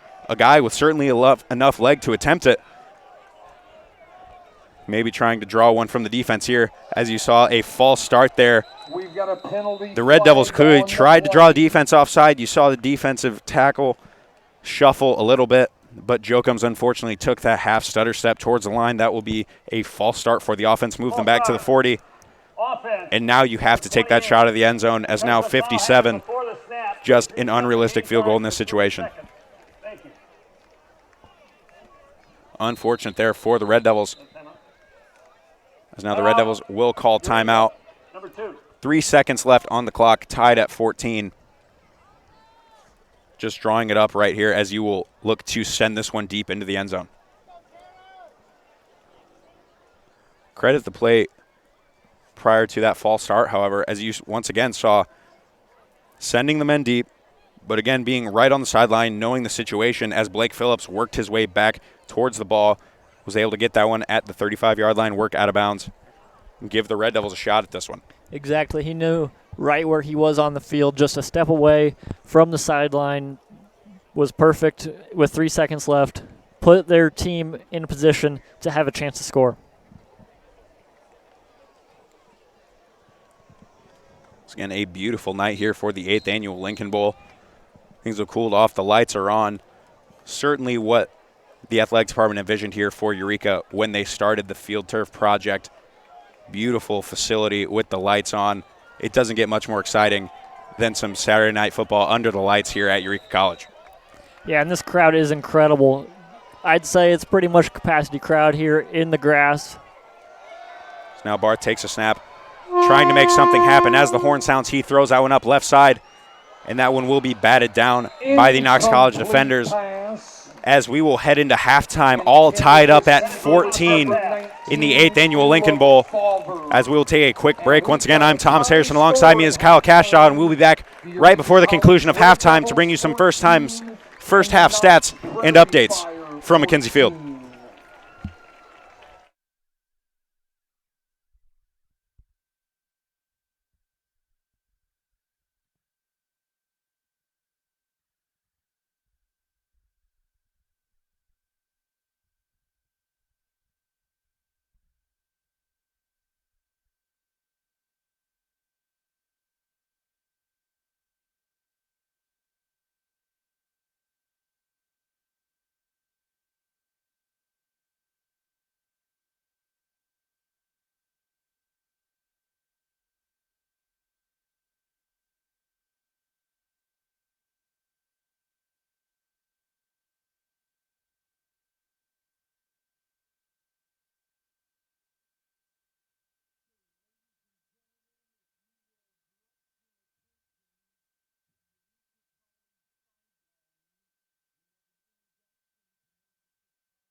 Hello and welcome back to McKenzie Field at Pete Fiorito Stadium, as we are here all tied up at 14 between your Eureka College Red Devils and the Knox College Prairie Fire here in the 8th annual Lincoln Bowl.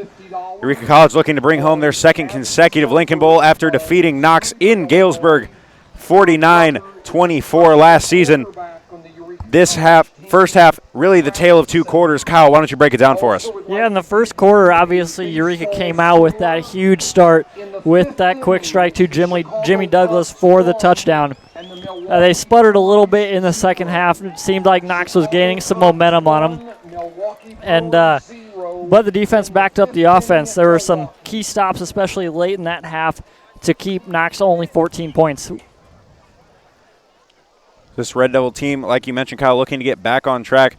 Unfortunately for the Red Devils, the top two running backs going down early in the first quarter of action in Hughes and Dowdy. Jokum's forced to step into the action. The Red Devils looking to maybe get a little bit more involved in the run game here. They struggled just a little bit with the run game after Hughes and Dowdy went down. But, of course, Jokum's a very capable back. We've mentioned it several times, an all-state back in high school coming to the Red Devils here, the Almanac backfield with Barth and Jokum's. This defense for the Red Devils has made a couple big stops after giving up a touchdown on the first possession of the game. They have really tightened up. They let penalties hurt them early on.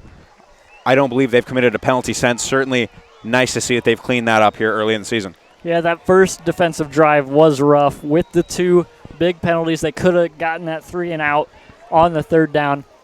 Committed that holding, I believe it was. And then they had the interception that was brought back. They did clean it up, as you said, though. And that's good to see moving forward. In the first game, you might see a little rust, too much excitement, just over the top. But they settled down and made some big stops in the first half. Just under a minute here before the Red Devils will kick off to start the second half of action. In that first half, breaking down some stats for you for the Eureka Red Devils.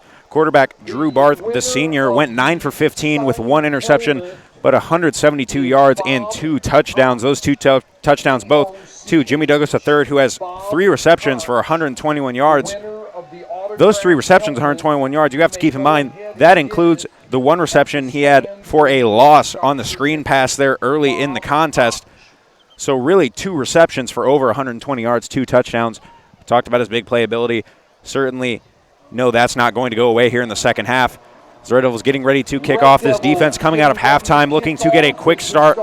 This Red Devil defense was so good at forcing some turnovers last season. They have 1 turnover forced so far today. Of course, they had an interception negated by a penalty. They had an interception on a 4th down. Look to see the Red Devils really getting aggressive here, trying to get a strip, where we've seen Knox go to the air a little bit, but a lot of their success has come when the Red Devils have gotten pressure from the defensive line, and their quarterback, Graham, has been rolling outside of the pocket, trying to find some open men. The Red Devils looking to convert a little bit more of that pressure here in the second half, maybe get a few sacks. That one will be recovered by Jackson as he will step over man out of bounds around the 21-yard line. Number 3, Derek Jackson for the Knox Prairie Fire. As it'll be 1st and 10 looking to begin the second half. Hopefully this defense can tighten up those holes we've seen on the line with Knox being able to get consecutive 10-yard runs. Be good to get a big stop here and let this offense get back on track. Yeah, a lot of Knox's success in the run game has come between the tackles, as this Red Devil team clearly has the advantage in speed. So right now they will try to get around the edge, but Trayvon Moore does a nice job of cutting Jackson back up inside, and that'll be a short gain of about 3 yards to the 25-yard line. We haven't seen much of that at all. Like you said, it's been all up the middle, it seems like, for Knox. That time, first play out of the halftime break, they go to the outside. Yeah, they come with the jet sweep, trying to go to the left side there. But again, Trayvon Moore, so great in pass coverage, great defending the run as well as he turns the man back inside where he knows he has help. Gets to tackle a short gain of 3, and now Knox will shift to the left side. And we will see a penalty flag. That'll be a false start on the Knox College Prairie Fires. That will negate their short gain on 1st down. And now it will be a 2nd and long from around the 20-yard line. Number 67 in the offense. 5-yard penalty.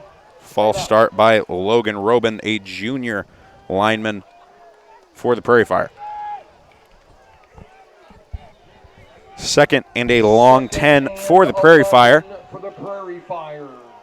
Two wide receivers spread to the right side. We've seen Knox several times throughout the contest. They look to spread a grouping of wide receivers one side, bring a tight end back on the other, and now they will run to the weak side as the ball carrier is ridden out of bounds by Trayvon Moore, a gain of 3 yards. Got to be careful there on the sideline. That was real close. I'm a little surprised that wasn't a flag there on the side. A little extracurricular activity. Yeah, Moore really took him to the sideline, threw him down after he had been out of bounds for a little bit. Again, just trying to clean those things up here early in the season. You love guys being aggressive, trying to make a play, but you've got to be careful. You can't shoot yourself in the foot when you get a stop, because now we see 3rd and long. That easily could have been 1st and 10 for the Prairie Fire. Could have been a big momentum shift. 3 wide receiver set as the Red Devils will man up. Graham drops back, looking to pass. That one tipped up in the air by McCarty and picked off by Nehemiah Butler. We talked about the Red Devil defense looking to come away with a turnover to start the second half, and Austin McCarty did a great job there, dropping back into his zone, tipping that one up in the air, and Nehemiah Butler, the sophomore from Elmwood, comes up with the interception, and the Red Devils will take over in Prairie Fire territory at the 41-yard line. Big momentum swing as the Red Devils are all tied up at 14, 13, 19 in the 3rd quarter of the Lincoln Bowl. Snap to Barth. They will hand that one off to Jokum. He breaks a tackle, gets the ball across the 40 to the 35-yard line. Pardon me, as that will be a 2nd and 3 for the Red Devils. Great blocking there by the line on the left side. Jokums was able to hit a huge hole up at the line of scrimmage. Great read there by quarterback Drew Barth. You just see the option, and he elects to hand that one off to Jokums. As you mentioned, Kyle, nice push from the Red Devil offensive line. Getting that one again, a read, and he hands off to Jokums. Jokums has some space. He is brought down. Looks like could have been another horse collar penalty, as we saw the horse collar that took Dowdy out of the game. You see head coach Kurt Barth frustrated with the no call. But Jokums, however, will convert a first down to the 24-yard line. Red Devils moving the ball very well on the ground here right out of the break. Yeah, I don't know if no official had a angle on that, but seemed to have him run the horse collar for like 2 seconds there. I'm not sure how that was missed. Seemed pretty clear from up here, but like Kyle mentioned, maybe just no angle down there on the field. It's only 3 wide receiver set.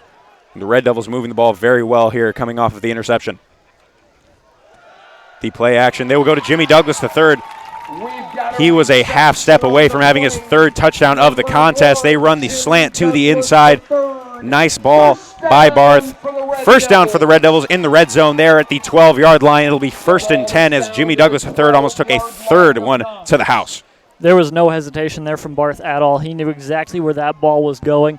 He faked the handoff and didn't even look at anybody else. Boom, right at Douglas. He knew Douglas had the step on the inside. Now it looks like the Prairie Fire will being pressured. They come off the left side. They swing that one out to Douglas. He makes a man miss.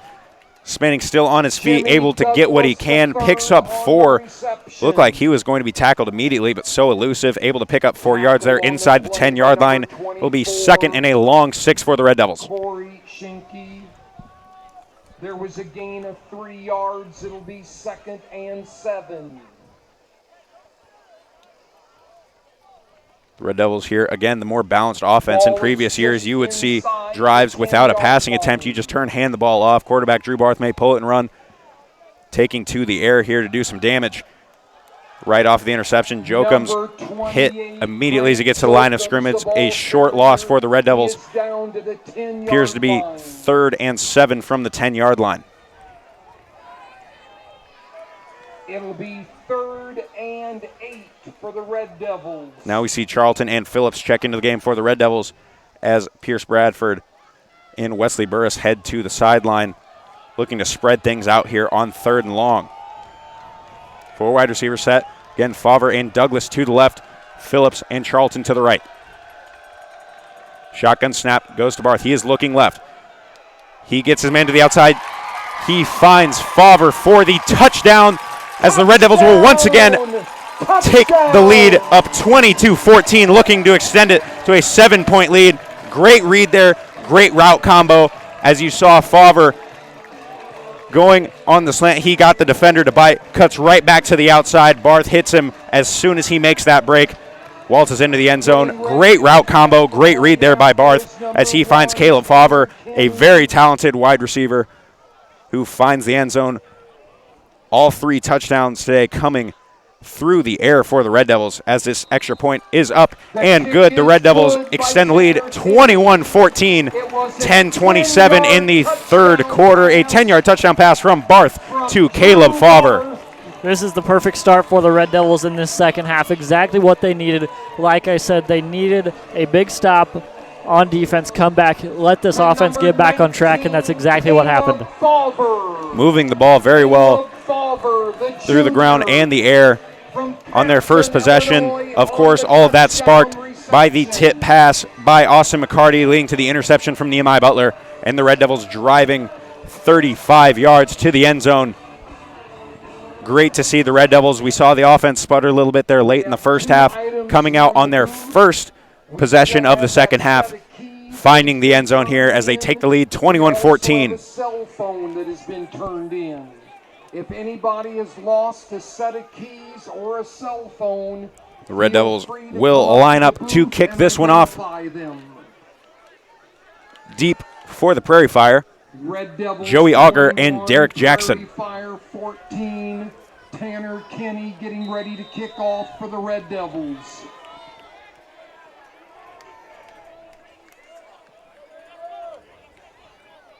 Tanner Kenny sends this one deep.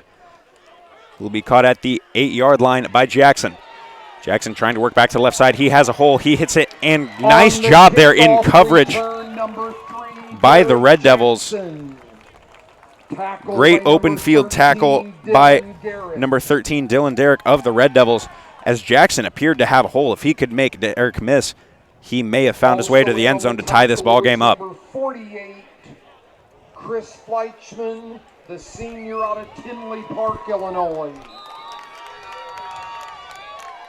Red Devil defense now gets back on the field, looking to create some chaos, wreak havoc once again, and force a turnover here from the Prairie Fire. As Diedrich will come on the blitz off the left side. They will send this one deep. Trayvon Moore doing a great job of getting his head around and knocking that ball down. That pass intended for Hunter Lee. Again, the 6'3" has a height advantage there on Moore, but Moore with the speed. He was in great position, able to get his head around and avoid the pass interference. Exactly what you just said. That very easily could have been a pass interference call if the receiver would have come into Moore a little bit, and he did not get his head around. Fortunately for the Red Devils, he got his head around. Great play to break that up. You see exactly why he has been a 3-time all-conference selection for this Red Devil team. Made a couple big plays in the secondary. As now they will hand this one off to the right side. And dropped for a loss will be the Prairie Fire back to the 28-yard line. It'll be a 3rd and long. The Red Devils looking to force a 3-and-out early here in the second half of action. 10 minutes and ticking here in the third quarter. You know, we saw late in that first half, this Red Devil defense seemed to bend a little bit, didn't break, still came up with the stops, but they are extremely tough right now to start this second half.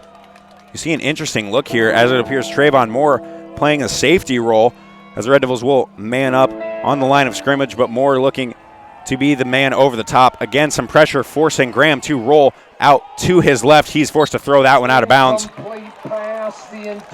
A lot of pressure coming on the outside from Bryson Smith, forcing Graham again to roll out to his left, trying to throw across his body just wisely. He throws that one out of bounds. You're down by 7. You don't want to try to make any big plays where you can turn the ball over again in your own territory. Throws it out of bounds. That'll be a 3-and-out forced by the Red Devils, and Jimmy Douglas III will come onto the field deep to return, an all-conference return man last season. Prairie Fire will line up, looking to punt this one from the 28-yard line.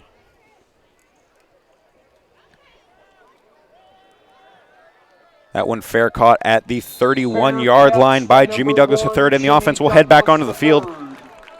looking to move the ball very steadily once again like they did coming off the turnover on the previous possession. We saw really the best the offense has moved the ball since those 2 drives where they just had the 1-score quick hitters. Yeah, if the Red Devils are able to keep this momentum here, they'll be in great shape. As the defense has really come up big, played very well throughout the entirety of the contest. Get up by 2 scores, and this defense looking to keep it there. It's Drew Barth with the 3 wide receiver set. This offensive line doing a great job of keeping Barth's jersey clean throughout the contest. He's seen some pressure, but done a nice job of stepping up and avoiding the sacks, as they will hand the ball off to Jokums, who is tackled after a gain of 4, just short of the 35-yard line. Jokums, tackled by number 75, Mike Sapolsky. Tackled by Sapolsky. This run game that sputtered a little bit once Hughes and Dowdy went down has done a nice job of getting back those quick little gains, just really wearing down the defense. If you can get the running game going, obviously you open up the deep pass, which we've seen the Red Devils have a lot of success with here in week 1. The handoff there to Jokums, who we met in the backfield, spins out of a tackle and able to gain 3. It looked like that could have been a loss very easily, but a nice job of spinning out of the hands of the first defender, gaining 3, and that will lead to a 3rd and 3 from the 38-yard line. I've been impressed with this running back core so far tonight. Of course, Hughes and Dowdy unfortunately going down to injury early in the game. Now Jokums. All 3 of them, it seems like they're going to go down maybe for a loss or right at the line of scrimmage, and they've spun out of it or made a man miss somehow and gotten positive yardage. Red Devils get to the line quickly. The Knox defense trying to shift. Looks like they jumped off sides. Quarterback Drew Barth was looking for the free play, but that play blown dead, and the Red Devils will have a first down after what appeared to be a false start penalty on that Knox Prairie Fire defensive line, as it looked like they had a couple men come across the line of scrimmage.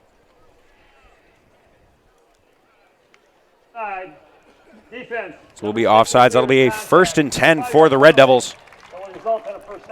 Again, unfortunately, that the Red Devils don't get that free play.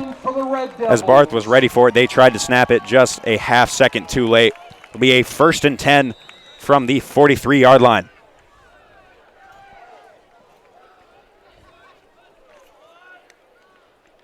(21-14) Eureka with the advantage over Knox College. Under 8 minutes in the 3rd quarter of action.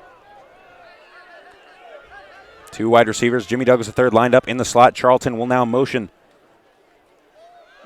As now Barth drops back, looking deep. He finds Charlton coming back on the hitch. He was looking deep, went through his progressions, read that one very well. Will gain 7. Ball to the 50-yard line. A nice 7-yard completion from Barth to Charlton. As you hate to see it, but now Jimmy Douglas III appears to be down. Looks like he may be cramping up around the 20-yard line. Send him deep. You would have to hope that that is just a cramp. You want to have that weapon back on the field. Again, looks like he is up and coming to the sideline. Yeah, it just looks like the calf cramped up on him there, sending him deep. As they will look to get him right back into the contest. But again, a deep wide receiver core for this Red Devil team. 1 man down, next man up. As they have a lot of talent, a lot of speed on the outside that you've seen Knox having trouble matching up with on both sides of the ball. Yeah, it's a good thing that's just a cramp, because week 1, this is just a brutal start health-wise for the Red Devils. Good thing that's nothing serious. Favre, Phillips, and Bradford, the wide receivers on the field for the Red Devils. 2nd and 3 from midfield. The play action, they find Phillips on the slant route right across the middle of the field. He will take that one down to the 27-yard line. Blake Phillips, nice job. Hands away from the body to corral that one. He found the open seam once he had the ball, takes that one down to the 27-yard line. Nice play there. We've seen that RPO a couple of times where Barth just pulls it, finds the inside man on the slant. Phillips doing a great job. Barth, nice ball leading Phillips, hits him in stride. A big gain for the Red Devils now inside the Knox 30 at the 27-yard line. The snap, this time the ball will go to Jokums. Jokums around the left side. He looks to make a man miss. He has the corner, and he will go into the end zone for a 27-yard touchdown carry. Jokums' first touchdown as a Red Devil. Touchdown, Red Devils, as they will take a 2-touchdown lead here in the third quarter. This offense is chugging right now. The defense making a couple big stops. The offense taking advantage. 27-14 Red Devils. It appears Joe comes down in the end zone. Again, you have to hope that is just a cramp. He is on his feet. It's like, again, a calf cramp. So Red Devils cramping up here early in the season. You just have to get used to game speed. You always practice hard. You always go 100%, but there's just that next gear you hit in game, and sometimes your body's just not used to it. In the early weeks, seen a couple of Red Devils go down, but you have to hope that he is all right as he is walking off the field under his own power. Now Tanner Kenny and the Red Devil special teams unit will take the field looking to extend this one to a 14-point lead.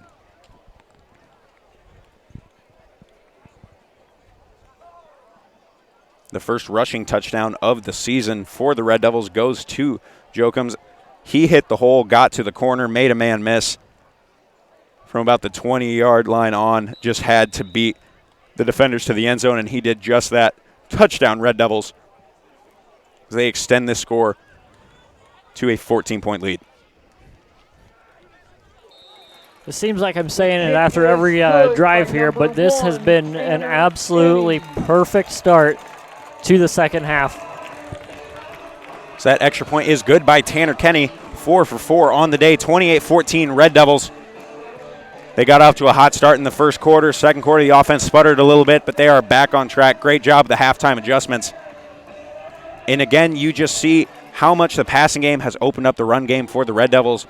The RPOs, the play actions, everything comes off of that run.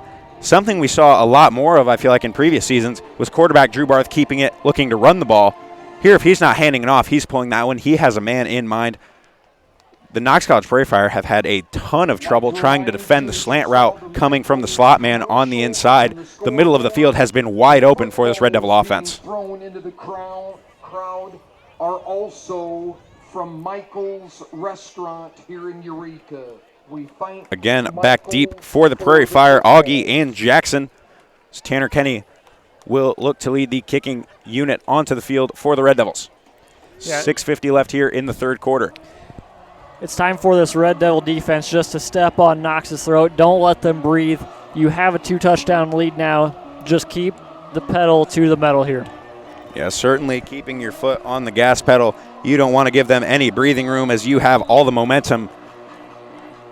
You get another stop and a score can be very deflating for this Knox College team. The Red Devils came in last season averaging just under 45 points a game. Knox just 20. Not a high-scoring offense, so they get down by a couple scores, and it can be very tough for this team to score. As now a squib kick will be returned by Clark to the 32-yard line. First and 10 for Knox. First and 10 for Knox from the 32. This Red Devil defense, who's been red hot to start the second half, takes the field once again. The linebackers doing a great job in the run game, on pass defense as well. We've seen a couple different looks from some defensive backs. Trayvon Moore, a guy who's been a lockdown corner throughout the entirety of his career. We've seen him stepping back to the safety spot, going over the top, because you know when Knox is going deep, you want him around the ball. As this snap, the handoff will go to Graham. He will fake, pull that one from Jackson. He's a lot past the 50, running out of bounds. The ball carrier. Great read there by Graham. He had us fooled, and there will be a flag. That will be an unsportsmanlike conduct, a personal foul. 15 yards tacked on to the end of that one. Like we mentioned earlier, Kyle, you see some of these plays on the sideline, borderline, guys out of bounds, you push them down. You love the physicality, you love the intensity, but in a play like that, when you've already given up 20 yards, you're just tacking on a free 15 to the end of that. You hate to see it when this defense has been so dominant here early in the second half. Yeah, it's just completely unnecessary. Like you said, you already gave up 20-plus yards. You're just adding on to it. You have a 2-touchdown lead. You have to stay composed and look to the next play. Take nothing away from Graham there, however, as that was a fantastic read. Had me fooled up here. Looked like Jackson had the ball off the right side. Graham pulled it. And really the first big chunk of yardage they have had on the ground as Graham looks to pull it again this time. However, he will be stopped right around the line of scrimmage by a herd of Red Devils. Once again, we've got a quarterback keeper by number 12. Smith, Diedrich, and Kerr in on the tackle. Tackle by number 2. Is really Graham going to the outside there on the read option was the first time that Knox has had any success running outside of the tackles. The freshman out of Whiteheath, Illinois. Second and 10 from the Red Devil 19-yard line. Knox gets the play call from the sideline. 3 wide receivers set. 1 to the right is now the man on the left will motion back to the right, and it looks like Knox will use a timeout. Some confusion as the play clock was running down. Forced to use their first timeout of the contest with 5:45 left in the third quarter.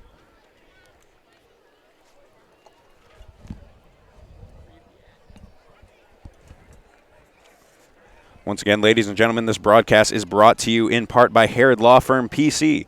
Harrod Law Firm serves clients in criminal defense, family law, probate, and litigation. Call Harrod Law Firm at 309-467-2381. This broadcast is also brought to you by Superwash, located at 104 South Callender Street in Eureka. Call Superwash at 309-467-4825. Thank you again to our sponsors bringing you this broadcast this evening and throughout the course of the season. As you will notice, the new scoreboard at the top of your screen with the game clock. Looking to make this a great viewing experience for you throughout the course of the season. Make sure you tune into Eureka Red Devils on the YouTube page there, as we will have highlights day to day, as you can once again watch the rebroadcast of this contest whenever you would like. We will bring you all of Eureka College Red Devil athletics throughout the entirety of the year. Knox will head to the line of scrimmage. Again, the man in motion to the right side. They are looking left. Graham gets that one off. The quick pass brought down by Smith. Brought down after a gain of 5.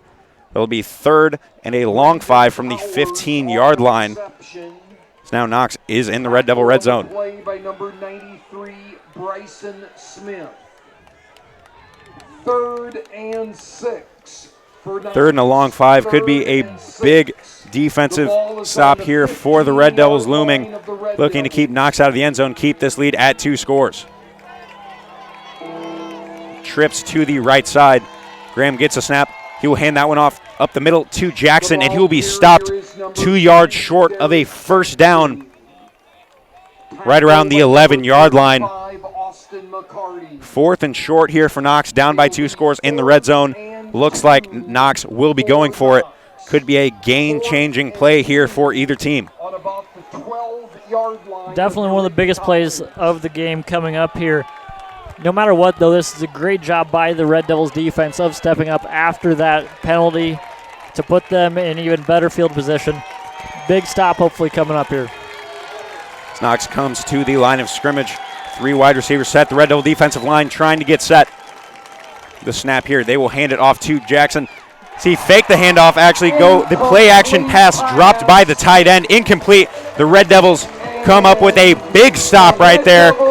And the offense will get the ball back right around their own 10-yard line. Big play from the Eureka Red Devils defense. Yeah, if you just would have held on to that ball, it looked like he had all kinds of room to run.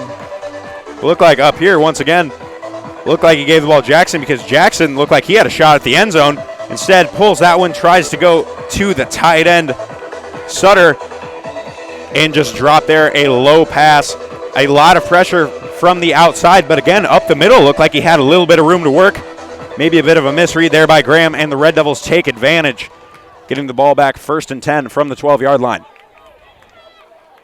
Play action, they once again go to the interior on the slant. Jimmy Douglas III breaks a tackle, and that'll be a first down, a gain of 12 to the 24-yard line. See that RPO once again, the quick pull, the slant straight to the middle of the field from the slot position has been wide open the entire game for the Red Devils. Yeah, the weapons that this Eureka offense has, they're just so much fun to watch. There's so many of them they can go to, and everybody just makes guys miss and makes plays all the time. So unfortunately, it looks like Jimmy Douglas III coming off the field once again, limping a little bit. See the training staff tending to him again, the cramp. Maybe just came back a little bit too early as they were trying to tend to him. He turned on the Jets right there, and they will hand it to Jalen Armstrong as he will be brought down after a gain of 5 just short of the 30-yard line. The ball carrier, number 24, Jalen Armstrong, the senior out of Metamora. A new look in the backfield for the Red Devils with Jalen Armstrong. So we have seen primarily Grant Jokums since Dowdy and Hughes have gone down. Yeah, I'm wondering, Jokums went down after he scored that touchdown. We thought it was maybe just a cramp. Maybe it's more, or maybe Coach Barth is just changing up the looks a little bit. So they hand it off to Armstrong once again. He tries to go around the left side, picks up around 3 yards. It'll be a 3rd and 1 from the 34-yard line. Gain of 4 yards. It will be 3rd and 1 for the Red Devils. 3rd and 1 for the Red Devils, looking to convert here. They've been very successful on 3rd down to this point in the contest, getting some nice chunk yardage on the ground.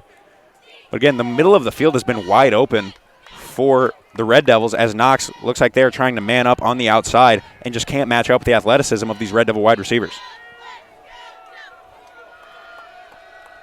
3 wide receiver set. Barth in the shotgun.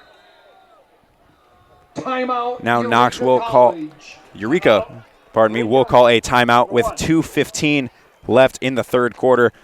Everyone wants to make sure they're on the same page here with a 3rd and 1 from the 33-yard line. A big conversion here as the Red Devils are looking to end this possession in a 3-score lead.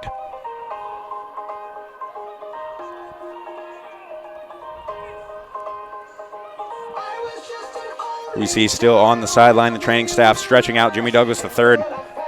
The cramps, again, unfortunately for the Red Devils, a few injuries that you can just never really anticipate. You want to have next man up. Everyone's ready to go in their job, but you never anticipate injuries like this. As for the Red Devils, they're on their 4th running back, and it's week 1. Yeah, very unfortunate breaks for the Red Devils tonight. It's definitely been a busy night for that training staff, like you said. Hoping to get everyone healthy and back, as next week the Red Devils will once again be at home facing the McMurray Highlanders, a former UMAC rival. Exciting contest. Everyone make sure you come out and check that one out as well. So now they hand off to Jalen Armstrong. He looks to go up the middle.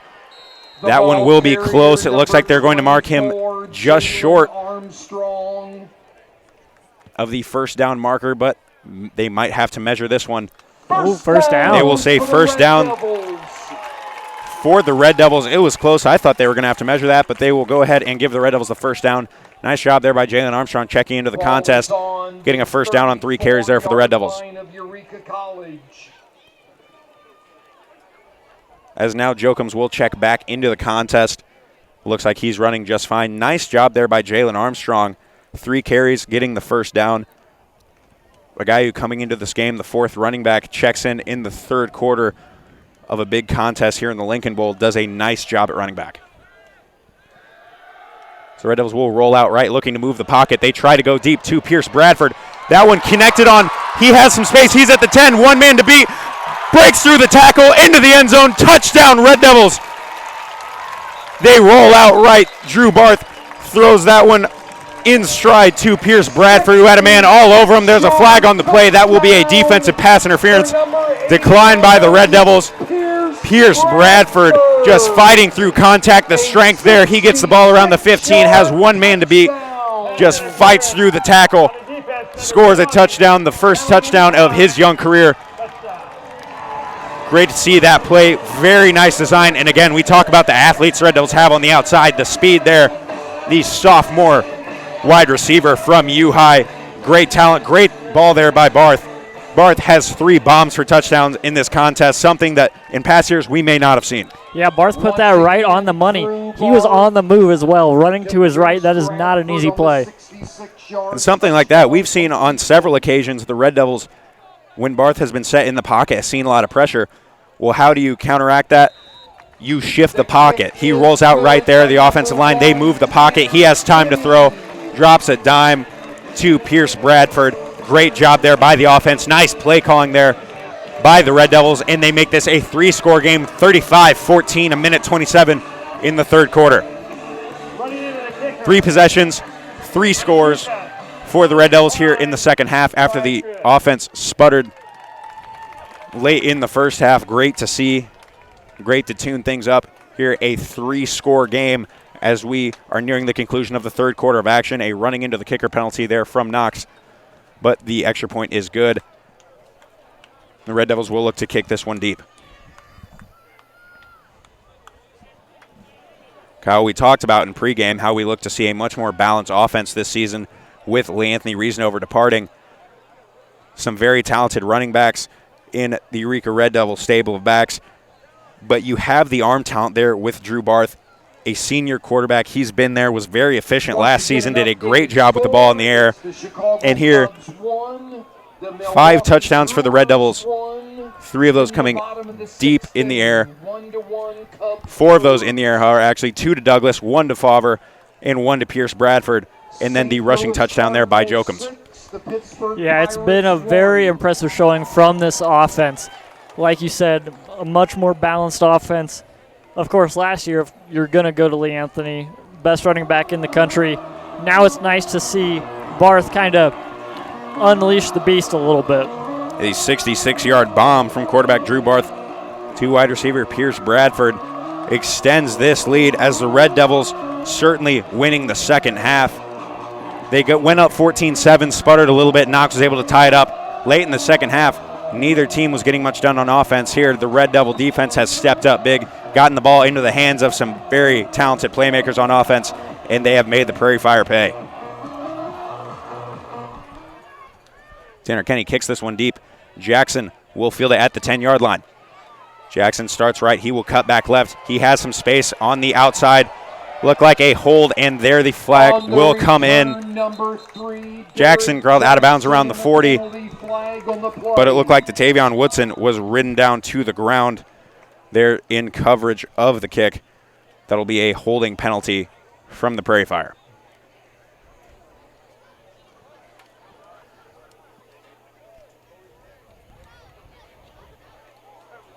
(35-14). The Red Devil advantage. The defense really looking to cement this one, getting a stop, giving the ball back to the offense, hoping to make it a 4-score contest.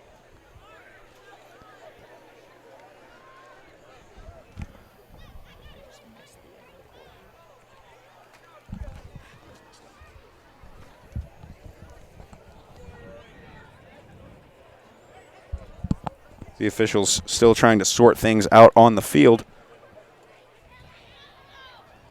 So it appears the clear hold. We saw the flag come in. Looks like they're trying to settle the game clock. The score was 1 minute and 27 seconds. Please reset the game clock to 1 minute and 17 seconds in the third As now the quarter. officials will look to reset the clock to 1 minute and 17 seconds here in the third quarter.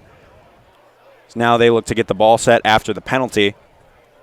It appears the flag came in around the 35-yard line, but will likely back the Prairie Fire back around the 25.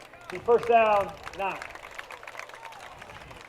After we get that all settled out, it will be 1st and 10 for the Knox College Prairie Fire from their own 25-yard line. 1st and 10 for Knox on their own. It appears the Red Devils are back at full strength in the secondary. We saw some guys going down with cramps. Everyone back and healthy as they look to man up on the outside. They hand this one off to the right to Augie. He tries to get around the corner, but again, just not enough speed there from Knox to beat the defensive backs, get around the edge for the Prairie Fire, as this Red Devil defense has really shut down everything outside the tackles. Yeah, anytime they try to go outside, we've just seen great pursuit by the Red Devils, and there's just nothing there for Knox. Number 13. However, unfortunately, they will call a face mask on Dylan Garrett, a sophomore defensive back for the Red Devils. So that will be a 15-yard penalty and an automatic first down for Knox College, taking that one to the 42, unfortunately, there for the Red Devils. Now we have trips to the near side of your screen.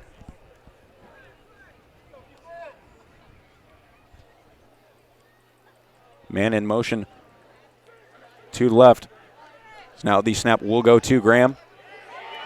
As they hand that one off to Augie and immediately swallowed up in the backfield by number 53, John Jackson, a defensive lineman who really burst onto the scene early last season, made his presence known. A big contributor on this defensive line, and he just jumped that run. A big tackle for loss there for the Red Devils, as it'll be 2nd and 15 from the 38-yard line.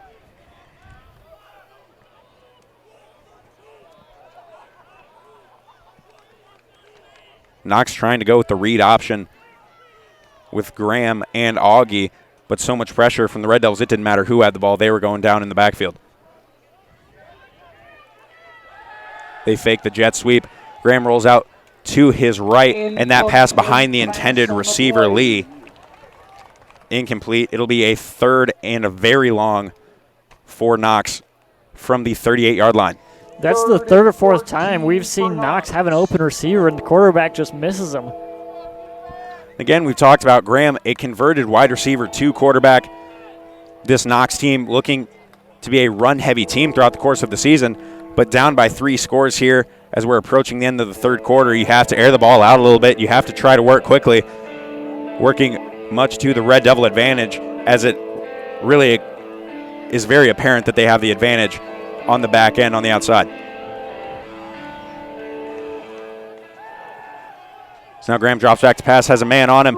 He will lob that one up as we have a 1st down across the 40 to the 30. Looks like he might have the end zone there. Touchdown for Knox.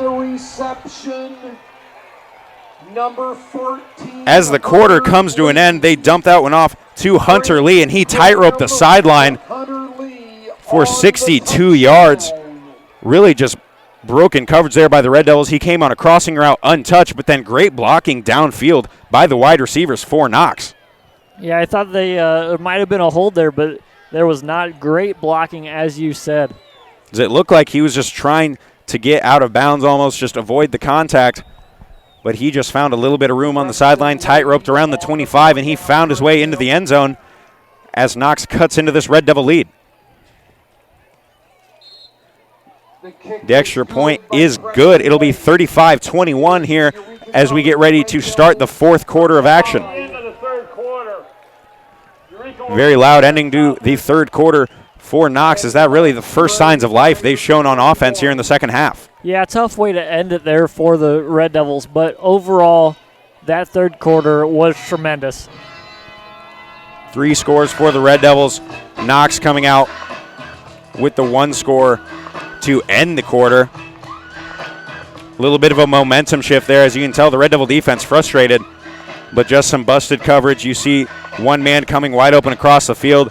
The ball was only in the air for about 10 yards, but he took it 50 on the ground, running up the rack right there. 62-yard touchdown for Knox, 35-21, as Knox will be kicking off this Red Devil offense that has been on fire here in the 2nd half.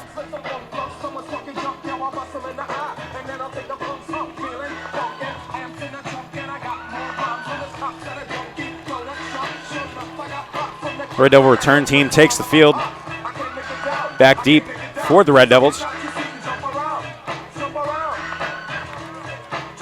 We have Brendan Durr, Datavian Woodson, and Ethan Kincaid.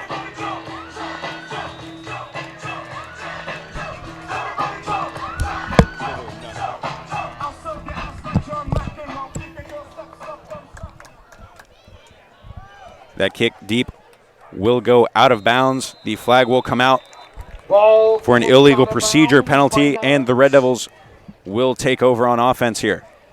Very smart bot there by Woodson. He could have caught that ball right on the sideline. He saw the angle of the kick that it was going to go out of bounds. Take that field position any day. Take the field position at the 35-yard line. Young return man there, but he knows the situation. Like you mentioned, Kyle, could have had a chance to try to return that one, but knows it's going to go out of bounds. Just take the free yardage. Don't try to do anything big there. You have a 2-score lead. You can run some time off the clock and look to extend this lead here in 1 possession.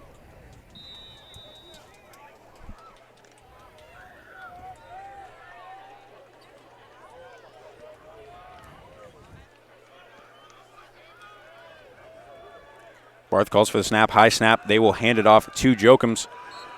Jokum's tackled right around the line of scrimmage for no gain. Gets right back to the 35-yard line. It'll be 2nd and 10 for the Red Devils. Tackle by number 45, Jack Craig, and number 60. Now Charlton checks into the game for Bradford. There was no gain on the play. It will be 2nd and So clock 10. is ticking in the 4th quarter of action. You can see the Red Devils now looking to take a little bit more time off the clock. You have the lead. Take your time. Obviously still trying to get in the end zone here, but just make this drive last a little bit. Jokums tries to get to the outside, and he is brought down for a loss of 4 right around the 32-yard line. A missed block there. It looked like one of the linemen was trying to jump up into the secondary and just missed a guy right there and let Jokums just get smoked in the backfield. A 3rd and long for the Red Devils, a situation they haven't been in too often in this contest. See Bradford check back into the contest, had a 66-yard touchdown reception on the last drive, looking to make something happen here on a 3rd and long. 3 wide receivers set for the Red Devils. Barth once again looking to move the pocket to the right, looking to go deep. As he looks to find the open man downfield in Jimmy Douglas III. That one incomplete, just out of reach of his intended receiver. But again, you see, I like the play call, as Barth has had some trouble being able to stay in the pocket. So you move the pocket to the outside. Barth, a mobile guy. If he needs to tuck it and run, he can. So that pass was intended for Bradford, and now Bradford is down on the play, as the injury plague has really hurt the Red Devils here. Man, this is just unbelievable. Hopefully it's just a cramp. Student trainers Kyle Finke and Brandon Porter out there tending to him. Once again, another Red Devil down. You hate to see it at any point, but certainly week 1, early in the contest, everyone's just trying to get back to game speed here in an early conference matchup in the Lincoln Bowl. Formerly a non-conference matchup when the Red Devils were members of the UMAC, moved to the NAC, and now the first game of the season, always an exciting one, but now means just a little bit more that this is a conference opponent. Also known as the Lincoln Bowl Trophy. So there will be a trophy presentation following the conclusion of this contest at midfield. We will keep the camera on for you so you can watch that. Post-game, make sure you check out EurekaRedDevils.com for the post-game write-up, all your statistics throughout the entirety of the season. See write-ups before each contest. If you want to check in, there will be a link to this broadcast right there so you can do everything in one spot. Make sure you check it out. Keep up to date on all the latest Red Devil news. 4th and 14. The Red Devils looking to punt here as Tanner Kenny back on the field. I wonder what this little delay is about. For some reason, the officials are holding this up. Some kind of confusion, like Kyle mentioned, the officials over the ball. Head coach Kurt Barth talking to the line judges. They're trying to figure out what is going on right here. It appears the clock is where it should be, but there's still the man down on the field. We saw him just so far on the far sideline. Missed him down there, but good to see Pierce Bradford up again, walking under his own power. So they will just take him off the far sideline, get him to the cart, as head trainer Chris Sharkey will make sure he is all right.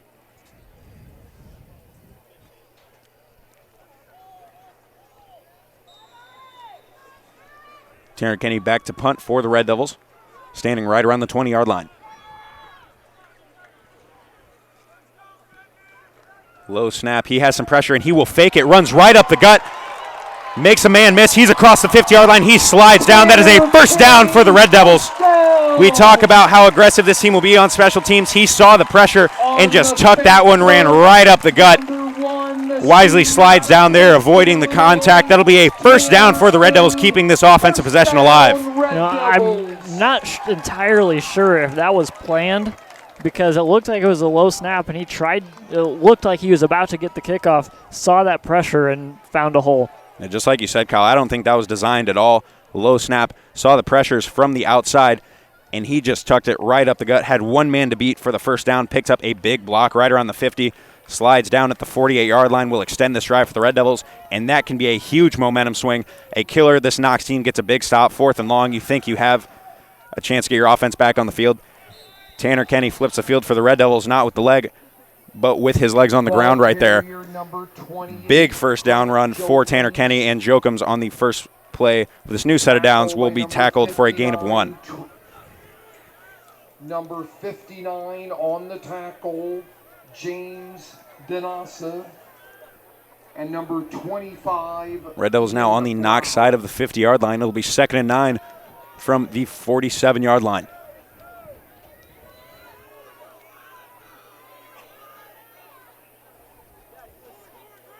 Taking some time off the clock. Barth gets the ball, drops back. He is looking deep down the right sideline.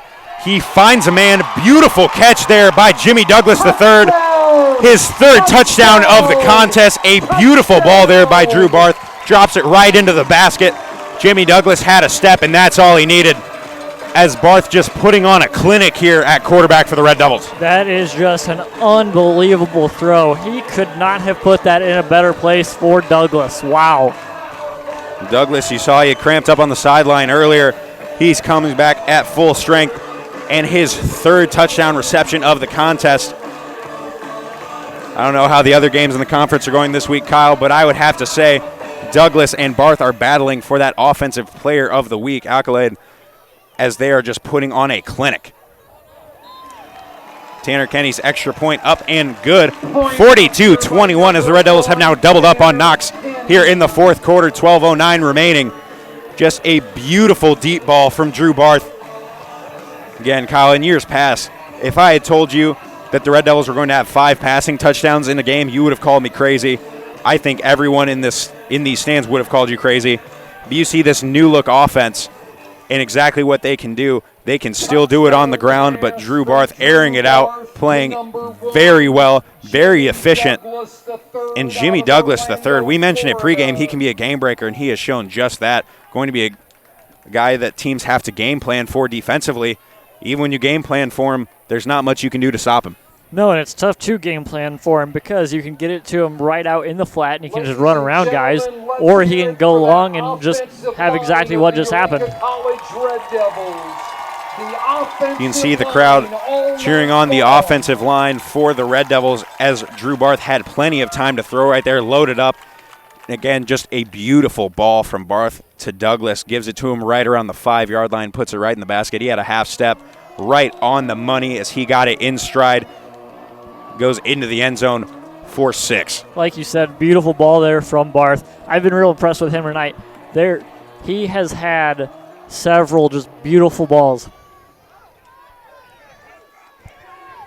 This kickoff crowd by Jackson, he brings it out around the 20, and he'll be brought down by that Red Devil special teams unit as they have done a great job controlling the return game for Knox here in Week 1 in this Lincoln Bowl matchup. 12:02 remaining in the contest. 42-21, Eureka College with the advantage. Sophomore from Monmouth, Illinois, Matthew Burris. Matthew Burris on the tackle there, brother of Wesley Burris, fullback for this Red Devil team, a transfer coming in.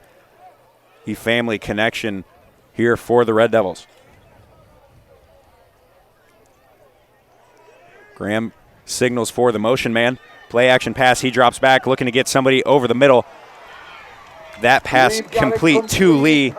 To number 13, Mason Diedrich almost had a hand on that one in coverage, just out of his reach. Tackle on the play by number 5. That'll be corralled by Knox. That'll be a big first down as they are going to be forced to hurry here, speed things up, down by 3 scores with the clock under 12 minutes remaining in the contest.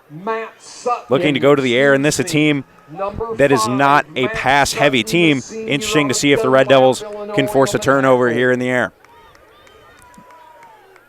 For the inaccuracy that we've seen throughout this game from Knox, that was a beautiful throw in tight coverage, a very tight window that he was able to just sneak it through there. Sound snap to the full backfield, facing some pressure. Graham forced to roll out to his left. Looks like that will be ruled incomplete along the sideline. Again, great pressure from the interior, forcing Graham to roll out to his left. Obviously, you're going to struggle throwing the ball across your body.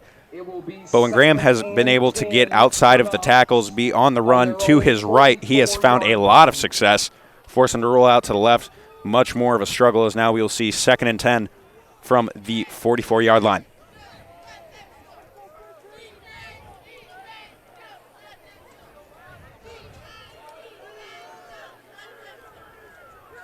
Graham looks to take the snap here in the pistol formation. They will hand it off to Augie as he finds some room around the right side. Tries to cut it back inside, and he will be brought down right around the 36-yard line. That'll be a first down for Knox. 27, Ty Straw. Tackle by number 35, Austin McCarty. Tackled by Austin McCarty. It is a first down for Knox. McCarty, Diedrich, and Smith, the linebacking core, flying all over the field for the Red Devils. A lot of experience there in that linebacking core. Good to have that group back and seeing them playing so well here in week 1. Man in motion from the right side. They hand this one around the right side. He will try to cut it up around the 20, trying to cut back to the middle of the field. Ball carrier is number 27. Ty Straw brought down after a second consecutive first down run. He'll be into the red zone at the 18-yard line. Knox moving the ball quickly here on the ground in this possession. Going outside the tackles where we've seen the Red Devils really shut them down so consistently. But it appears now we've seen that tackle do a nice job of sealing the outside and getting a lot of room for Straw to get up to full speed, hit the corner, have a little bit of room to run before he's brought down by that Red Devil secondary. Earlier in the game, it was rare to see any positive yardage on the outside for Knox. Now we've seen 2 in a row. Very nice runs. As Graham will keep it right there, try to go around the outside. He is brought out of bounds inside the 10 at the 9-yard line. They have gone off that right end 3 consecutive times. This looks like he may be just short of the first down yardage. But they've had almost first down yardage on 3 consecutive plays to that right side. The defense certainly going to have to shut that down as they're now inside the 10. The defense looking to get a big stop backed up deep in their own zone.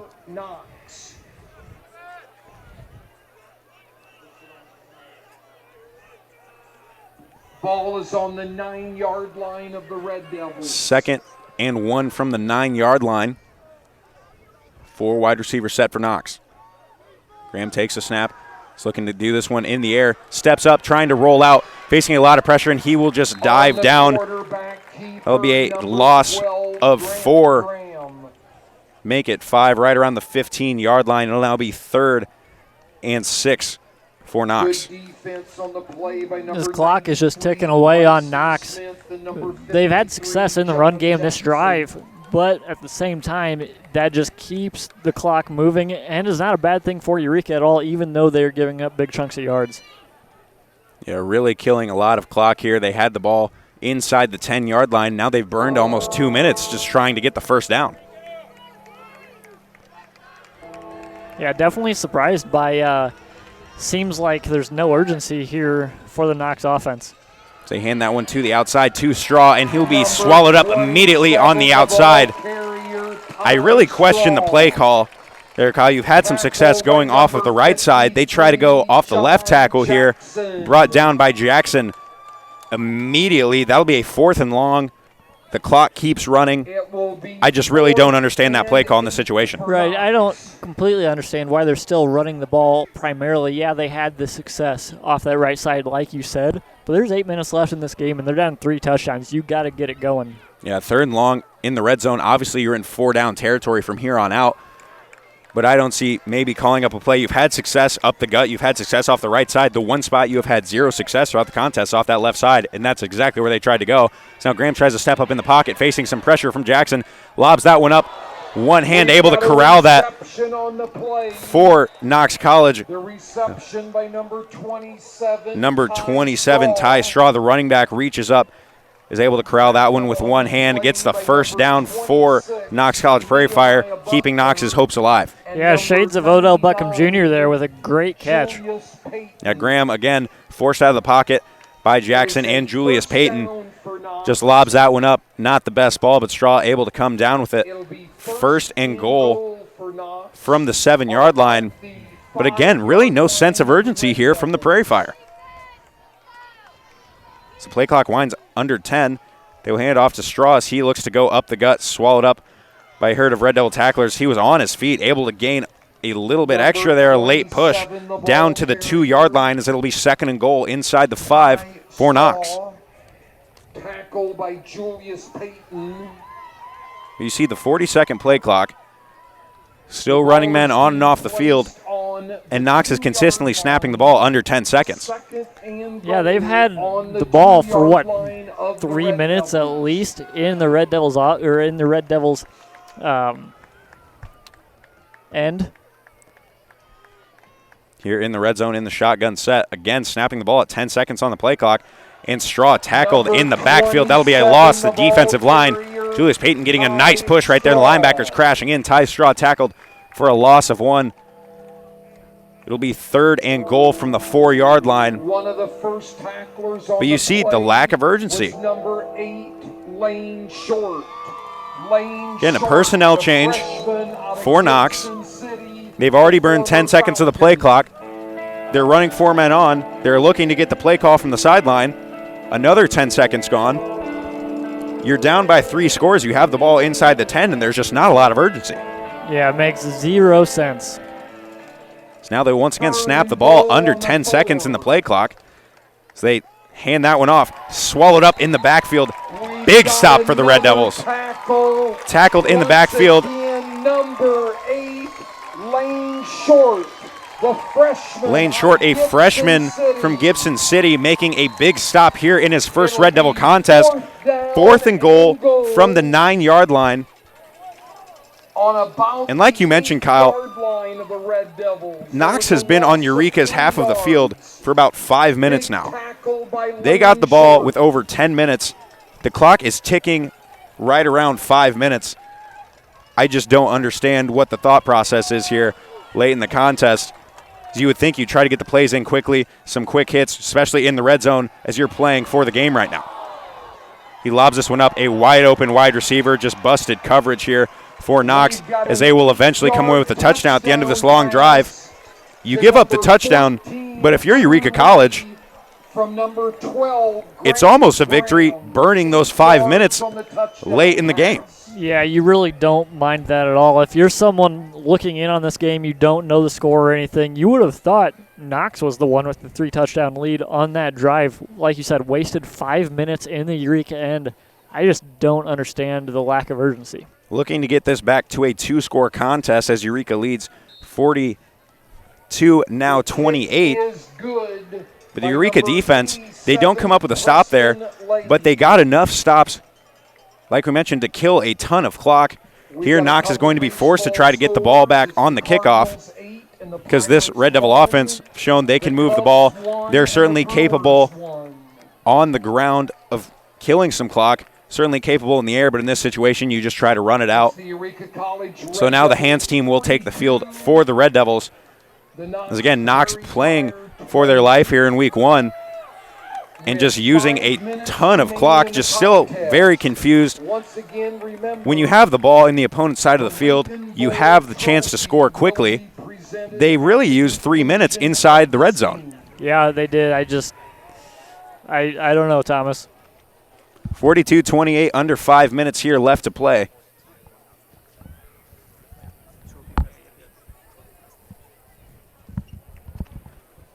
So Red Devil hands team will come onto the field here. Once again, make sure you stay tuned for the trophy presentation. Following the conclusion of this contest, it will take place on the 50-yard line. We'll leave the cameras on for you.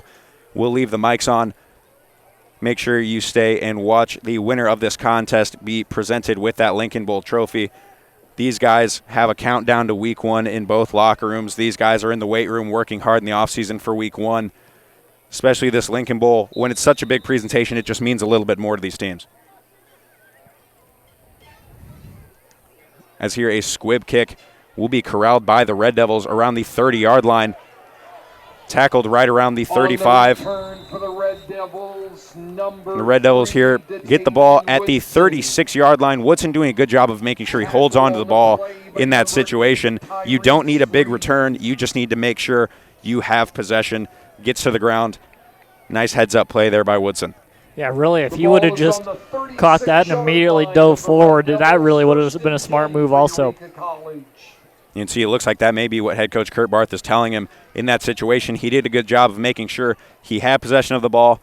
But like you mentioned, Kyle, even if that situation, if you just get the ball, take a knee, you just have to guarantee you have possession. Yeah, you don't want to make too many extra moves. That just sets yourself up. You're a little more vulnerable. You could lose control of the football, and that's the opposite of what Eureka needs right now. As Jokums picks up 4 yards on first down, it'll be 2nd and 6 from the 40. And now the Red Devils will look to use all of this play clock, certainly taking their time here. It's going to be very methodical for the Red Devil offense.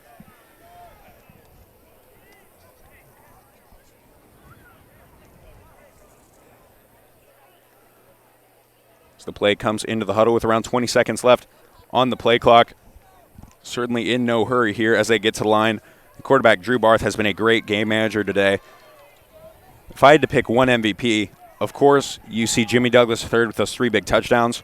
But quarterback Drew Barth, really kind of a coming out party for him here in his senior season, week 1.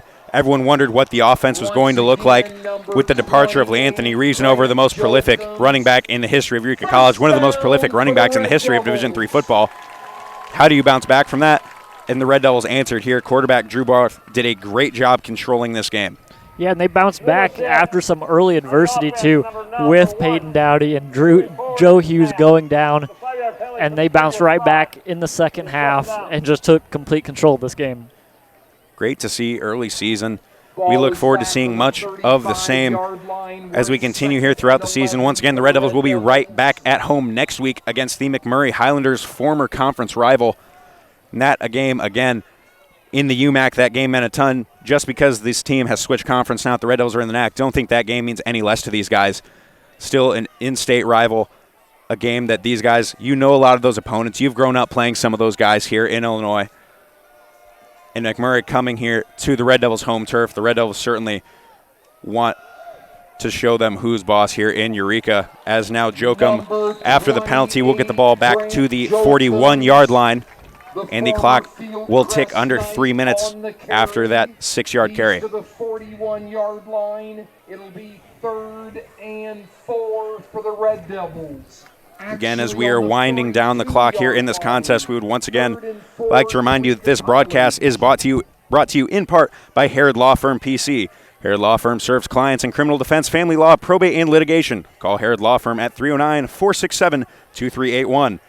Broadcast is also brought to you by Superwash, located at 104 South Callender Street in Eureka. Call Superwash at 309-467-4825. Barth drops back to pass.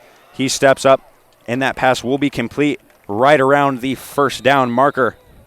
Now they'll say he's about a yard short, but a completed pass.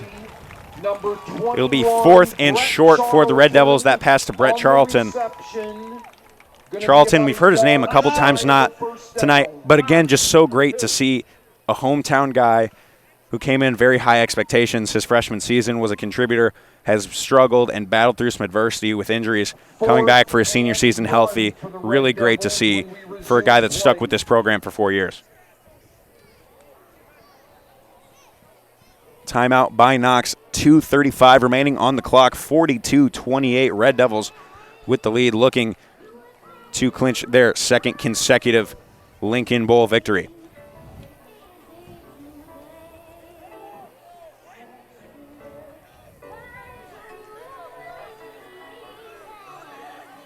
This Red Devil team we talked about in the pregame was picked to finish atop the conference along with Aurora. Certainly we've seen if this team can battle through adversity like they have in week 1 throughout the course of the season, you would have to like their chances moving forward. Of course, every week you just look to go 1-0, but this team getting off to a very nice start here in week 1.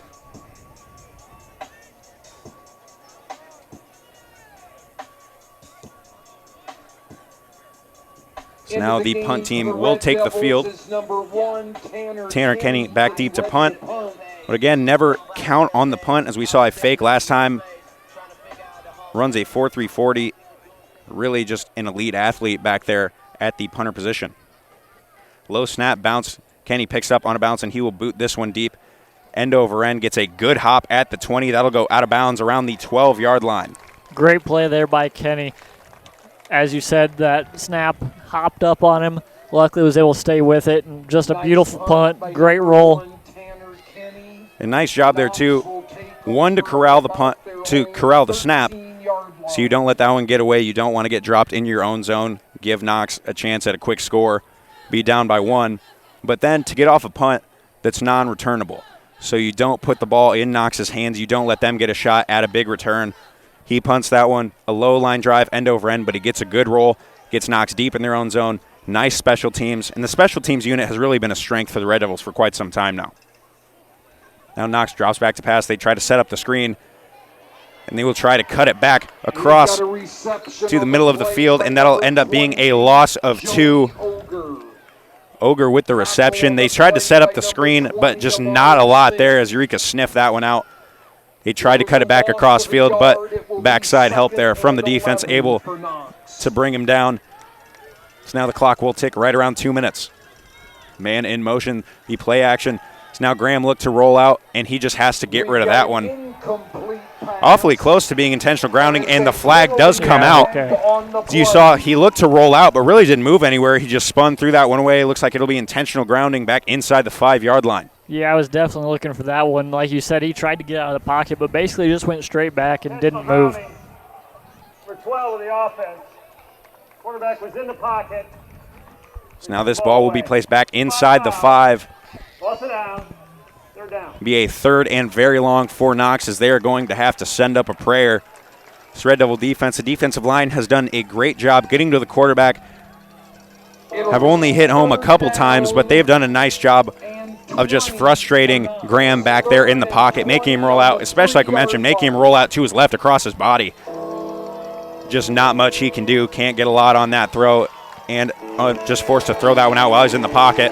As the crowd gets loud here, we mentioned very near capacity crowd at McKenzie Field tonight for the Lincoln Bowl. Something everyone's been looking forward to. Play action. They dump that one off to the tight end around the 5, and he is brought down just across the 10-yard line, right around the 12. Number 30 on the reception. Be a 4th and 12. We see another Red Devil down on the field trying to get up under his own power, trying to get off the field here. Will be Amari Smith, a sophomore linebacker. Fortunately enough, he is able to get off the field under his own power.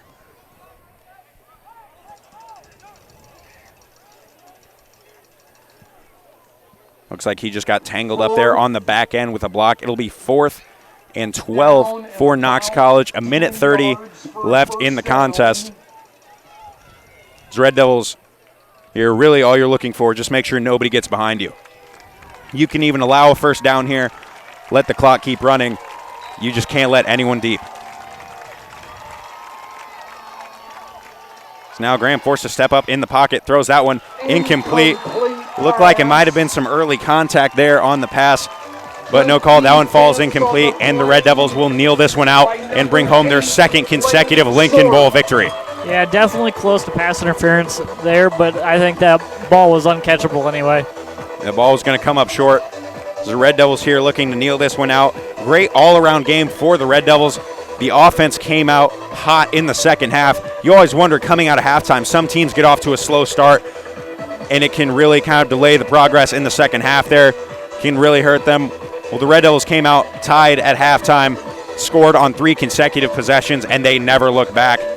As this offense, like we mentioned, you lose one of the most prolific running backs in the history of Division III, and you still don't skip a beat, putting up 42 points in the season opener. Yeah, and just a completely different pace compared to the past 4 years with Lee Anthony. Really came out just chucking the ball all over the place. Again, quarterback Drew Barth and Jimmy Douglas III will likely be competing for that Offensive Player of the Week accolade, but if I had to give it to one man, I would give the game MVP to Drew Barth. His coming out party here for the Red Devils. 5 touchdown passes. Make sure you check out EurekaRedDevils.com postgame for the postgame write-up and all of your statistics. So you're going to want to check out his stat line, as it was just incredible. Credit to the offensive line here for the Red Devils. Those receivers, offense played very well. The defense stepped up in a big way, got several big stops. Really just a nice all-around victory. We saw special teams doing very well on kickoff, kick return. The punt team was very good. Tanner Kenny had a big first down to extend a drive for the Red Devils.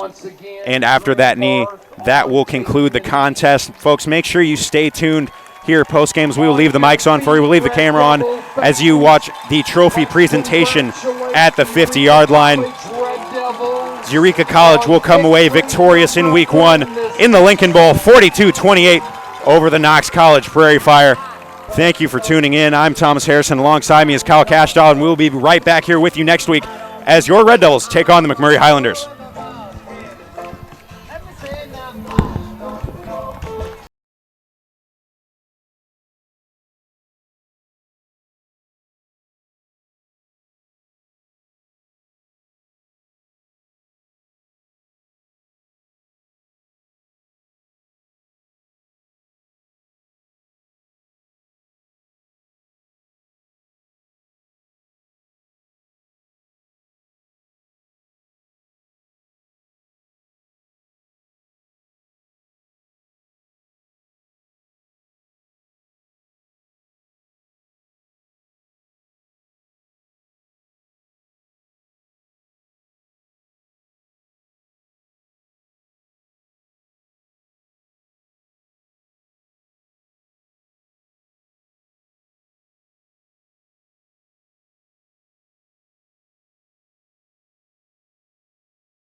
Once again, we would like to congratulate the Eureka College Red Devils on victory number 1. We also wish the Knox Prairie Fire the best of luck for the rest of the season. Like to remind you that 1 week from tonight, once again at 6 o'clock, we will be here for a home game against the McMurray Highlanders. From Jacksonville, Illinois, the McMurray Highlanders will be here 6 o'clock 1 week from tonight in a non-conference game.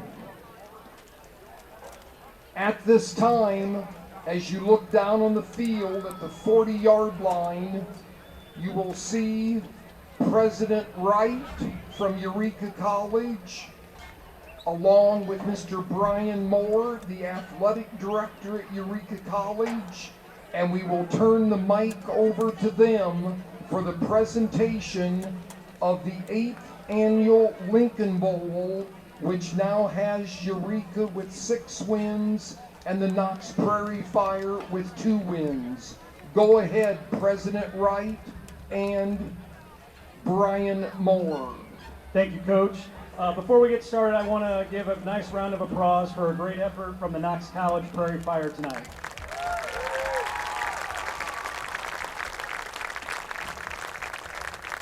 At this time, we want to introduce Joe Crane from the Lincoln Presidential Library and Museum. Thank you, Brian. Good evening, everybody. Again, let's once again congratulate our competitors tonight, the Knox College Prairie Fire and the Eureka Red Devils tonight. What a great tradition these two teams have. They first met on the gridiron back in 1893. That is a long time. Now this series in its 8th year of playing each other back and forth between Galesburg and Eureka, all played for this trophy that was specially created for this tournament series and graciously donated back 8 years ago by former Illinois Governor Edgar. So thank you to Jim Edgar for donating the trophy. And of course, we invite you to come down to Springfield sometime and see not only Abe, but all of the other historical figures that make up our capital city, especially at the Abraham Lincoln Presidential Library and Museum. So without further ado, I'd like to bring the players forward to accept this year's trophy as winners of the 8th Annual Lincoln Bowl, your Eureka College Red Devils.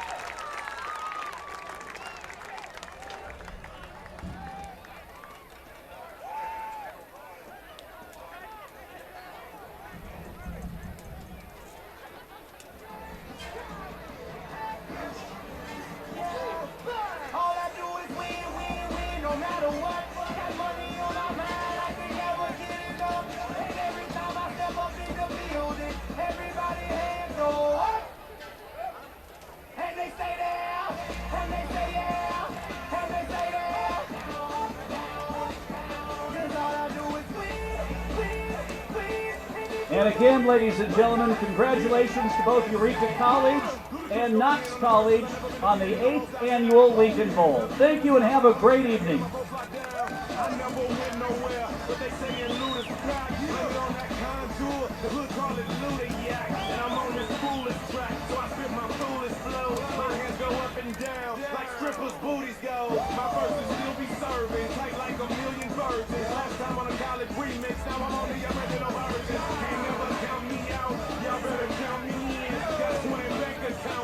Count me in, make millions every year, the South champion, cause all I do is win, no matter what, got money on my mind, I can never get enough, and every time I step up in the building,